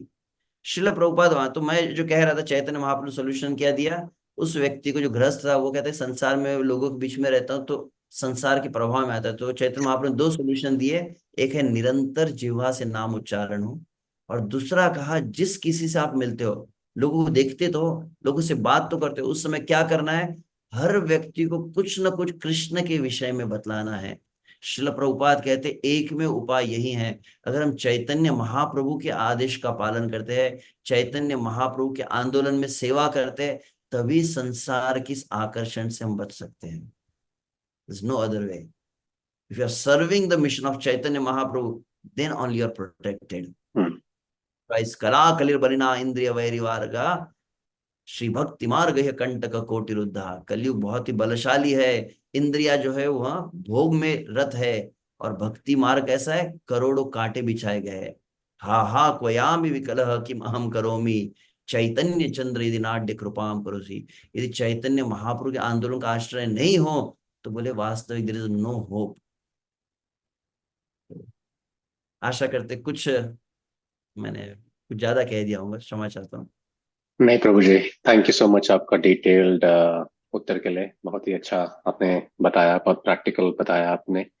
और I think personally I learn a lot of things मैंने पहले नहीं सुनी थी। जैसे आपने एक डॉक्टर का एग्जांपल दिया था कि डॉक्टर जब पेशेंट बहुत बीमार होता है तो डॉक्टर बाहर आता है, इसी तरह लॉर्ड जगन्नाथ जी बाहर आते हैं। But is there any final questions or comments from anybody on the call? I know it's late in the US, but tomorrow is a holiday also. Anybody has any final thoughts or comments? Ramchandra Hare Prabhu, I see Krishna your hand raised, Prabhuji. Prabhuji. Hare Could you Krishna. could you ask could you Prabhuji repeat that कराग्रे WhatsAppम क्या था वो? वो modern श्लोक बनाया गया, वैसे मूल श्लोक जो था कराग्रे वसते लक्ष्मी कर मध्य सरस्वती कर मूले तु गोविंदम प्रभाते कर दर्शनम। श्लोक ऐसा था जो जनरली विश्व से जो भारत में रहे हैं, तो हमारी संस्कृति में हमको ये सिखाया जाता है कि प्रातःकाल उठते बराबर हाथ जब इस तरह से मल कर देते हो, कराग्रे वसते लक्ष्मी कर मध्य सरस्वती कर मूले, तो कर के अग्रभाग में, हाथ के अग्रभाग में लक्ष्मी रहती है, सरस्वती रहती है, और हाथों के मूल में कौन है, गोविंद है। ऐसे विचार करके हाथों को देखकर श्री कृष्ण का स्मरण किया जाता है। तो अभी तो हाथों में स्मार्टफोन रहता है, तो उसके लिए फिर भक्तों के द्वारा बनाया गया यह श्लोक है। ऐसा कुछ किसी पुराण में आपको नहीं प्राप्त होगा ये। Hare Krishna Prabhuji. Dhanwad Pranam. Namaskar. तीन प्रश्न है मेरे। सबसे पहले तो आप जब बोले कि 60% मिनिमम 60% भगवान के दर्शन करें, सो वो 60% में सिर्फ आंखों से, नेत्रों से नहीं, इवन कान से भी, राइट? That's included. हाँ, दोनों कह सकते हैं। ओके। परंतु विषय रूप से नेत्रों के विषय में, क्योंकि यहाँ पे दृष्टि शुद्धि के विषय में मैंने एक प्रश्न पूछा था किसी सीनियर वक्त से, तब उन्होंने बताया था कि दृष्टि को हम प्रयोग बहुत करते हैं देखने के लिए। तो मतलब मैंने प्रैक्टिस होनी चाहिए, देखना चाहिए भगवान को बार बार, ऐसा नहीं कि एक बार 2 मिनट के देख लिया। अगर आपके घर में भी हो कोई विग्रह है तो उनका दर्शन करें, या अगर आप आईफोन पर हो या अपने मैक बुक पर भी हो तो उन्हीं को वॉलपेपर पर रखा जाता है। एक श्रृंगार जो भगवान ने किया वहां पर बताया जाता है कि अभी कैसे होता है, हम भगवान को देखते हैं, संसार को निहारते। इसका अर्थ क्या होता है, संसार के रूप को हम एब्जॉर्ब करते हैं। आप होर्डिंग्स में, बैनर्स में देखेंगे, कोई अगर मूवी स्टार्स होते हैं, क्रिकेट स्टार्स होते हैं, उनका एक एक डिटेल्स आपको याद रहता है। अब आपको कहा आग बंद करो, स्मरण करो, आज श्री कृष्ण ने कैसा श्रृंगार किया, कौन से वस्त्र थे, कौन से अलंकार थे, तो पूरा एकदम ब्लैंक स्लेट दिखाई देता है। दृष्टि इतनी अपवित्र है कि पकड़ में नहीं आ रहा है भगवान का रूप। तो बोले उसको बहुत अधिक, उसी एक बार जो श्रृंगार किया उस फोटो को सामने रखकर बार बार उसको देखने का अभ्यास करना चाहिए। जैसे हम नाम का अभ्यास करते हैं, वैसे भक्त कह रहे थे दृष्टि को शुद्ध करने के लिए दर्शन का भी अभ्यास करना चाहिए, कि बीच बीच में वो भगवान का जो स्वरूप है। परम पूज्य श्री सच्चिदानंद स्वामी महाराज भी इस बात को कहे हैं, हालांकि हरिनाम ही पूर्ण है, परंतु हरिनाम में श्री कृष्ण की भावना लाने के लिए, हरिनाम में भगवान को एड्रेस कर रहे हैं, हम कहते हैं ना, we are addressing Radha and Krishna, तो उसके लिए 2 उपाय सच्चिदानंद स्वामी महाराज कहे। एक है श्रीमद् भागवतम को पढ़ना चाहिए, भागवतम को पढ़ने से श्री कृष्ण की स्मृति होती है। वैसे ही भगवान के श्री विग्रह का दर्शन और भगवान के श्री विग्रह की सेवा को भी रिकमेंड किया है। जीव गोस्वामी इस बात को कहे, श्रील प्रभुपाद श्रीमद् भागवत के तात्पर्य में उल्लेखित किए हैं कि अपवित्र इंद्रिया है, तो यह भी अगर किया जाए साथ में, तो आप देखेंगे you feel a personal relation with Krishna. तो वह अत्यंत आवश्यक, विशुद्ध से गृहस्थों के लिए श्रील प्रभुपाद इसको रिकमेंड भी किए हैं। यदि संभव हो तो उस रूप को भी देखना चाहिए। सुनना भी एक अपने आप में, ऐसे सुनने से भी निरंतर जो है, आप भागवतम को सुनते, कृष्णा बुक को सुनते, तो you start like getting a visual impressions on your mind, heart. Bhagavatam के शब्दों में सुखदेव गोस्वामी के एक शब्दों को अगर आप ध्यान से जब सुनेंगे तो फिर निसंदेह उससे भी होता है, परंतु विशुद्ध रूप से भगवान का दर्शन भी करना चाहिए, ये भी साथ में कहा गया। यस। धन्यवाद। दूसरा प्रश्न ये है कि आप बता रहे थे कि जब कभी डिवोटीज, जब हम लोग जब संकल्प लेते हैं कुछ चीज का, कि दिन में एक बार खाएंगे, एकादशी में निर्जला करेंगे, इतना जप करेंगे, तो वही चीज, या कार्तिक में भी बहुत सारे संकल्प लेते हैं, बट अगर वही संकल्प लिए बिना भी करे, लेट्स से कार्तिक का महीना है और कोई कहता है कि मैं ये वो करूँ, पर वो संकल्प नहीं ले रहा है बट वो कर रहा है, तो उसका भी उतना ही बेनिफिट होगा जितना संकल्प लेके? इसके ऊपर पूरा एक सेशन हो जाएगा। संकल्प का महात्म्य, दिस होल अनदर सेशन। परंतु इतना कह सकता हूँ, संकल्प, भगवान भी श्री कृष्ण गीता में जैसे कहते हैं, सततम कीर्तयन्तो माम यतन्तश्च दृढ़ व्रतः। संकल्प के लिए और एक शब्द होता है व्रत धारण करना। भगवान भी कहते हैं, मेरे भक्त क्या करते हैं, नित्य प्रति मुझे प्रसन्न करने के लिए नए और नए संकल्प लेते हैं। श्रीमद् भागवत में भी, जहां पर भगवान श्री कृष्ण उद्धव को 11वें स्कंद में सतोगुण, रजोगुण, तमोगुण की भक्तियों के विषय में बतलाया है, वहां पर बतलाया जाता है कि जो तमोगुण और रजोगुण का एक अलग प्रकार है। सतोगुण का लक्षण क्या है, बोले सतोगुण में वह प्रतिदिन विचार करता है कि मुझे श्री कृष्ण को प्राप्त करना है, श्री कृष्ण को प्रसन्न करना है, तो मैं और क्या करूं, और क्या करूं। तो आतुरता जब कृष्ण के लिए बढ़ने लगती है तो उसका एक लक्षण होता है कि नित्य नवीन संकल्प को धारण करता है। ये करने से, जैसे गोपियों ने क्या किया, कात्यायनी व्रत का संकल्प किया, हेमंते प्रथमे वासे नंद ब्रज कुमारी का। वो नंद महाराज के व्रज की जो गोपियां थी, उन्होंने संकल्प लिया कृष्ण मिलेंगे कैसे। तो ये श्री कृष्ण जिसको कहा जाता है लौल्यम, परम पूज्य राधारमण स्वामी महाराज से मैं सुन रहा था, विशेष रूप से कहा जाता है कि आप कृष्ण की भक्ति कर रहे हैं, कृष्ण के नाम का जप कर रहे हैं, आप भगवान का प्रसाद ले रहे हैं, परंतु क्या नहीं है, बोले विशेष लालसा नहीं है, there is no intensity, there is no greed, there is no thirst. तो यत्नाग्रह विना भक्ति प्रेम ना उपजाए, ये राधारमण महाराज के मुख से सुना था, अभी तो मैंने इसको मैं ढूंढ रहा था, ये मिला नहीं एग्जैक्ट इसका रेफरेंस कहाँ पर है। यत्न आग्रह बिना भक्ति प्रेम ना उपजाए। अगर विशेष आग्रह और विशेष यत्न, जिसको संकल्प कह रहे हैं, अगर संकल्प ना हो, कुछ नए नए संकल्प लेकर आप बार बार प्रयास न करें भक्ति को बढ़ाने का, तो बोले वो भक्ति कैसे होती है? It's more like a mechanical. और वह भक्ति जो है प्रेम को उदित नहीं कर पाती है। जब तक, जैसे परम पूज्य सच्चिदानंद स्वामी कहते हैं, जब तक प्यास न हो, आपके सामने ग्लास भरकर पानी भी रखा जाए, आपको लाभ नहीं मिलेगा। जब तक श्री कृष्ण की प्यास न हो, तो बोले तब तक श्री कृष्ण अगर आपके आंखों के सामने भी आ गए तो भी लाभ नहीं मिलेगा।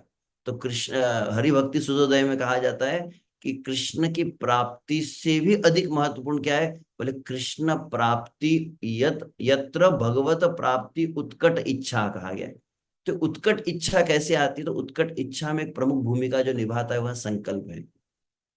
जब संकल्प लेते हैं तो एक विशेष, मतलब आपकी इंटेंसिटी मल्टीप्लाई होने लगती है, आपकी लालसा मल्टीप्लाई होने लगती है, और साथ में आपका आध्यात्मिक बल बढ़ता है। बहुत विशेष महत्व है संकल्प का। इसके ऊपर शुभ से अगर आप माधुर्य कादम्बरी देखते हैं तो संकल्प व्यूढ़ा विकल्प आदि बहुत कुछ बातें वो बतलाते हैं विश्वनाथ चक्रवर्ती ठाकुर। आशा करते कुछ मैं आपको संतुष्ट कर पाया हूँ, थैंक आपके यू। प्रश्न। ये भी कभी फ्यूचर में हम एक सेशन संकल्प के ऊपर कर पाए तो अच्छा रहेगा। अब फाइनल क्वेश्चन ये है कि जब आप बता रहे थे कि जब हम जो जो खाते हैं, फॉर एग्जांपल प्रसाद नहीं, बाहर का ना खाए वगैरह, और उसमें कोई कहेगा कि अच्छा ठीक है, कई कई बार बाहर का खा लेना पड़ता है या वंस इन अ वाइल खा लेते हैं, तो उसमें भी श्री विष्णु श्री विष्णु श्री विष्णु 3 बार बोल के खा लिए, तो क्या उसका नेगेटिव इफेक्ट चले नहीं जाएगा? भगवान इतने सस्ते भी तो नहीं है ना। कृष्ण कहे है पत्रम पुष्पम फलम तोयम यो में भक्त्या प्रयच्छति तदम भक्ति उपरुतम अश्नामि प्रयतात्मन। एक ही शब्द को 2 बार प्रयोग किया है। भक्ति पूर्वक जो अर्पण करेगा तो भक्ति को मैं ग्रहण करूंगा। दुर्योधन वहां पर 56 भोग जब लेकर गए तो कहा कि कृष्ण आप खाइए, पहले ही विराट रूप दिखाया दुर्योधन ने जब अपमान किया था। बाद में दुर्योधन कह रहा है 56 भोग खाओ, तो श्री कृष्ण कहे देखो, 2 ही अवस्था में भोजन किया जाता है, एक तो प्रीति में या दूसरा विपत्ति में। प्रीति तुम्हारी मेरे साथ है नहीं, और मुझे कोई इतना अड़चन नहीं, इतनी कोई विपत्ति नहीं है कि मैं तुम्हारे हाथ का खाऊं, तो विदुर के यहाँ पर जाए। तो आवश्यक नहीं है कि, क्योंकि वो बना कौन रहा है, किस भावना से, किसके लिए बना रहा है। वो बना रहा है, जैसे मान लीजिए रेस्टोरेंट में, वो तो पैसा कमाने के बना रहा है, तो उसकी भावना है ही नहीं ना। तो लाभ नहीं, मतलब भक्ति में, क्योंकि वास्तविक ध्यान रखना चाहिए। ये एक अलग से इसके ऊपर लगभग 3 दिन का सेमिनार है, साइंस ऑफ प्रसादम। हम मराठी में बचपन में, मुझे याद है, प्रार्थनाएं कही जाती थी जब हम बहुत छोटे थे। स्कूल में हम जब भोजन करते थे, वहां पे एक प्रार्थना होती थी, मराठी है, वदनी कवळ घेता नाव घ्या श्री हरीचे। अर्थ बहुत गहरा है इसका, कि हर मुख में जब ग्रास जाता है तो नाम उच्चारण होना चाहिए। वहां पे आगे एक शब्द बहुत महत्व का रखा जाता है, उदर भरण नोहे जानिजे यज्ञ कर्म। ये ध्यान रखना चाहिए। अन्न को, भोजन खाना शरीर के लिए नहीं है। हमको लगता है generally eating is just to maintain the body. Eating is the one of the most important limb of devotional service. उदर भरण नोहे, यह उदर का भरण करने के लिए नहीं है, यज्ञ कर्म। केवल आप अन्न को पवित्र कर लेते हैं, जैसे मैं कल भी कह रहा था इस बात को। हाँ, भगवत भक्ति का प्राण अन्न को कहा गया है, दैट्स अ लाइफ। आप 22 घंटे 23 घंटे अखंडित श्री कृष्ण का स्मरण करना चाहते हैं क्या? तो बोले एक ही कार्य कीजिए। आप दिन में 1 घंटा खाने में लगाते होंगे, 2 घंटे लगते होंगे आपको। वो अन्न यदि आपका शुद्ध हो गया, जो भी आहार, पहले एक समय था, आपने अपने घरों में देखा होगा, अपने नाना दादा, पहले हमने देखा इस बात को हमारे, कि वे बाहर का पानी तक नहीं पीते थे। आपने सुना है, हमारे घर में हमने देखा इस बात को हम, कि बाहर का जल कहीं का भी पी नहीं जाता था। वो अपने साथ में अलग कुछ रखते थे, बॉटल होती थी या फिर, तो कहते जैसा जल और जैसा अन्न होता है वैसे आपके विचार बनते हैं। ये अभी हाल ही मैंने एक सेमिनार दिया भी था, उसमें इस बात को स्पेसिफिक, उपनिषद में श्लोक भी है, जब आहार शुद्ध हो सत्व शुद्ध हो, सत्व शुद्धा ध्रुवा स्मृति जो कहा जाता है, आपका अस्तित्व, आपके विचार, आपकी भावना का सबसे महत्वपूर्ण कौन बनाता है? बोले अन्न बनाता है। तो वो बहुत सावधान होना चाहिए। कहते प्रभु जी हम इमरजेंसी, इमरजेंसी तो शिला प्रभुपाद भी थे ना। शिला प्रभुपाद न्यूयॉर्क पहुंचने पर क्या किए? प्रभुपाद ने देखिए कि भोजन पर कॉम्प्रोमाइज नहीं किया। आगे चल के प्रभुपाद के शिष्य जब बन गए तो प्रभुपाद अपने भक्तों के हाथ से लिए। पहले खुद शैली अग्रवाल के वहां पर आप देखते हैं प्रभुपाद स्वयं बनाए। श्री चैतन्य महाप्रभु साक्षात भगवान है। भगवान तो शुद्धम अपाप विद्धम, इस संसार की अपवित्रता स्पर्श नहीं रखती, परंतु भक्त रूप में आए तो उन्होंने सबसे पहली बात क्या रखी?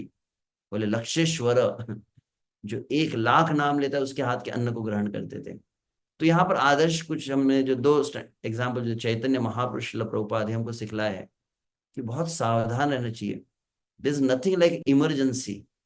हमारा अनुभव बचपन में हम जब कहीं 2 दिन के लिए चले गए तो हमारे गांव में, जैसे आप अगर महाराष्ट्र में जानते हो कि चकली, चिवड़ा, लड्डू, करंजिया, ऐसे बहुत कुछ रहता है। हम वो सब कुछ लेके चलते थे और नहीं खाते थे। बाहर फल मिल जाते हैं। तो ऐसे कई उपाय है जो अगर किया जाए विश्व से। अगर भारत में तो ऐसा हमारा अनुभव है कि लगभग आपको हर स्टेशन पे भक्त लोग प्रसाद ला के दे देते हैं। वहां विदेश में ऐसा अनुभव ना, परंतु साथ में रखा जा सकता है। बहुत कुछ उपाय है। फल के ऊपर भी अगर कुछ दिन रह ले, और सलाद होता है, कई प्रकार के नेचुरल भी चीज होती है, तो किया जा सकता है। केवल इस बात को आप बहुत शुद्ध कर लेंगे कि केवल, और प्रभुपाद ने कहा जिह्वा के 2 कार्य कौन से? खाना और गाना। क्या करना है? बोले जिह्वा को पूरी तरह से श्री कृष्ण को दे दो। केवल और केवल श्री कृष्ण का नाम, कृष्ण की कथा होंगी, और साथ में केवल और केवल श्री कृष्ण को अर्पण किया गया शुद्धता से, उस समय प्रसाद को ग्रहण करूंगा। आप देखिए प्रभुपाद कहते हैं अगर ये 2 क्रिया की जाए इसी जीवन में, आप प्रत्यक्ष श्री कृष्ण का दर्शन को अनुभव कर पाएंगे। साधारण बात नहीं प्रभुपाद जी जो कहे। तो इसका महत्व बहुत अधिक है। तो क्षमा चाहता हूँ, मैं बहुत अधिक समय लेता हूँ प्रश्न उत्तर में भी। तो बहुत बहुत धन्यवाद जी पुनः प्रभु जी, आप सब। प्लीज ऐसे ही बताते रहिए, बहुत अच्छे से एक्सप्लेन किया sir. Thank you very much. Thank you Prabhu ji. Prabhu ji हमारे पास एक भक्तों ने कुछ सवाल भेजे हैं चैट में, उसका समय है हमारे पास maybe another few minutes, क्योंकि हाँ कल छुट्टी है यूएस हाँ, में। लेकिन प्रभु आपके पास समय है कि आपको कहीं? नहीं ले सकते हैं। ओके। सो प्रभु जी एक सवाल था जो भक्त ने पूछा है चैट में, वो कि विदेशी लोग पुरी में अलाउड क्यों नहीं है? इसका कोई कारण है, कोई स्पष्ट कारण है? हम्म। भगवान जगन्नाथ जी के पास जब जाएंगे उनके धाम में तब पूछेंगे उनसे डायरेक्ट ऐसा क्यों नियम है। एटलीस्ट मेरी जानकारी में तो वैसा कुछ नहीं है। ओके वहाँ प्रभु जी। भगवान जगन्नाथ और उनके भक्तों का एक विशेष, हर एक जगह का स्थान का कुछ विधि विधान नियम भी होते हैं, बाह्य यस। कुछ। तो उसमें वो एक है नियम। ठीक है प्रभु जी, थैंक यू प्रभु जी। एक एक्स्ट्रा सवाल था, लास्ट सवाल जो भक्त, एक और भक्त ने पूछा है चैट में। वो ये बोला गया है कि वो कह रहे हैं कि ऐसा बोला जाता है कि जगन्नाथ जी की एक सुपर सोल है। तो इसका कॉन्टेक्स्ट कुछ आप बता सकते हैं इसमें कुछ रेफरेंस? अ, जगन्नाथ जी की आत्मा। हाँ मतलब हम्म, एक तरह से सुपर सोल कहते हैं परमात्मा, मतलब हाँ, हाँ, ये भक्त ने कुछ बताया है ऐसा। इसका कोई शास्त्रीय प्रमाण नहीं है। ऐसी कई कई बात कही जाती है कि वो श्री कृष्ण जब द्वारका में थे तो वो श्री कृष्ण ही, फिर जब वो वहां पर समुद्र में क्या हुए, एक काष्ठ का रूप धारण कर लिए जो हम्म। कृष्ण की आत्मा। और वही काष्ठ वहां पर आ गया तो उसको जो वो 9 कलेवर होता है तो वो आत्मा को इसमें से उसमें कराया जाता है। ऐसा कुछ कहते हैं, परंतु एग्जैक्टली इसको मैंने अभी तक कोई प्रामाणिक भक्त के मुख से सुना नहीं है। कथाओं में मैंने भी बात कुछ सुनी है, परंतु ओके। मैं उसको इतना, क्यों, मुझे वो डाइजेस्ट नहीं हो पाता है। कृष्ण का सच्चिदानंदमय स्वरूप है जगन्नाथ जी, कोई प्रतिमा नाही तुम्हें साक्षात, और ब्रजेंद्र नंदन कह रहे तो ब्रजेंद्र नंदन की फिर कैसे आत्मा को निकाला जा सकता है? तो इसलिए मैं उतना उसको स्वीकार नहीं कर पाया हृदय से। ओके। ओके प्रभु जी, मेक सेंस, मेक सेंस। और प्रभु जी एक सवाल अभी आया है एक लीना माता जी का। वो कह रही हैं, प्रभु जी कहते हैं अगर एक भक्त हमारे घर में हो तो 21 पीढ़ी तक जा 21 पीढ़ी सच है। तक जाती है, तो स्वयं भगवान के वंश का विनाश कैसे हो गया? वहां तो स्वयं कृष्णा थे, फिर हम तो आम इंसान हैं। एक भक्त है और परिवार में भक्ति गलत करे तो क्या होगा? माता जी ऐसा पूछ रहे हैं। ओके, तो दो बातें कही उन्होंने कि एक तो भगवान के विषय में कहा है और दूसरा भक्त के विषय में कहा। तो हम्म। भगवान की जो क्रिया है और हमारी क्रिया में एक अंतर है। भगवान की क्रिया को कहा जाता है लीला, जो भगवान अपने स्वेच्छा से करते हैं। तो भगवान अपने स्वेच्छा से अपने धाम को, अपने परिकरों को इस धरातल पर प्रकट करते हैं, स्वेच्छा से भगवान इस संसार से लेके जाते हैं। अब वो हमारी दृष्टि है नहीं उसको, उसकी दिव्यता को समझने का। तो उसका एक कारण बतलाया जाता है कि विश्व से वो भगवान के जो लीला में जो यदुवंशी थे उसमें से कई देवगण थे जिनको पुनः अपनी सेवा में भेजना चाहते थे भगवान, इसलिए वो एक लीला मात्र हुई है केवल। हम्म। साथ में भगवान लीला करते समय संसार को शिक्षाएं भी प्रदान करना चाहते हैं। मराठी में एक कहावत होती है क्षमा चाहता हूँ, विशेष में मराठी की आदत रहती है तो आ जाते शब्द। मराठी में कहते हैं लेकी बोले सुने लागे। मतलब इसका अर्थ होता है कि घर में अगर नई नवेली बहू आती है, उसको कुछ कहेंगे तो शायद नाराज होकर चली जाएंगी, तो क्या करना पड़ता है? बोले समझदार जब सास ससुर हो तो क्या करते हैं? अपनी बेटी को डांटते हैं और बेटी को डांट के कहते हैं तुम शादी हो जाएंगी, तुम ससुराल में ऐसे कार्य करोगी तो तुम्हारे सास ससुर नाराज हो जाएंगे। तो समझदार को तो इशारा ही काफी है। तो वैसे ही श्री कृष्ण जगत को शिक्षा देने के लिए भक्तों को निमित्त बनाते हैं। तो संसार में यदि कोई भगवान का भी पार्षद क्यों न हो, परंतु यदि साधु संत का अनादर कर दिया तो उसका भी विनाश होता है। यह बतलाने के लिए दो दृष्टांत है, एक तो जय विजय भी है और यदुवंशी भी है। ये कारण हुआ। दूसरा इन्होंने कहा कि भक्त अगर जो घर में एक भक्त बनता है तो 21 पीढ़ी तर जाती है। तो देखा जाता है एक भक्त है परंतु परिवार में बाकी सब लोग गलत कर रहे हैं। तो विशुभ से ध्यान रखना जो भक्त की शुद्धता कितनी है पहली बात ये होती है।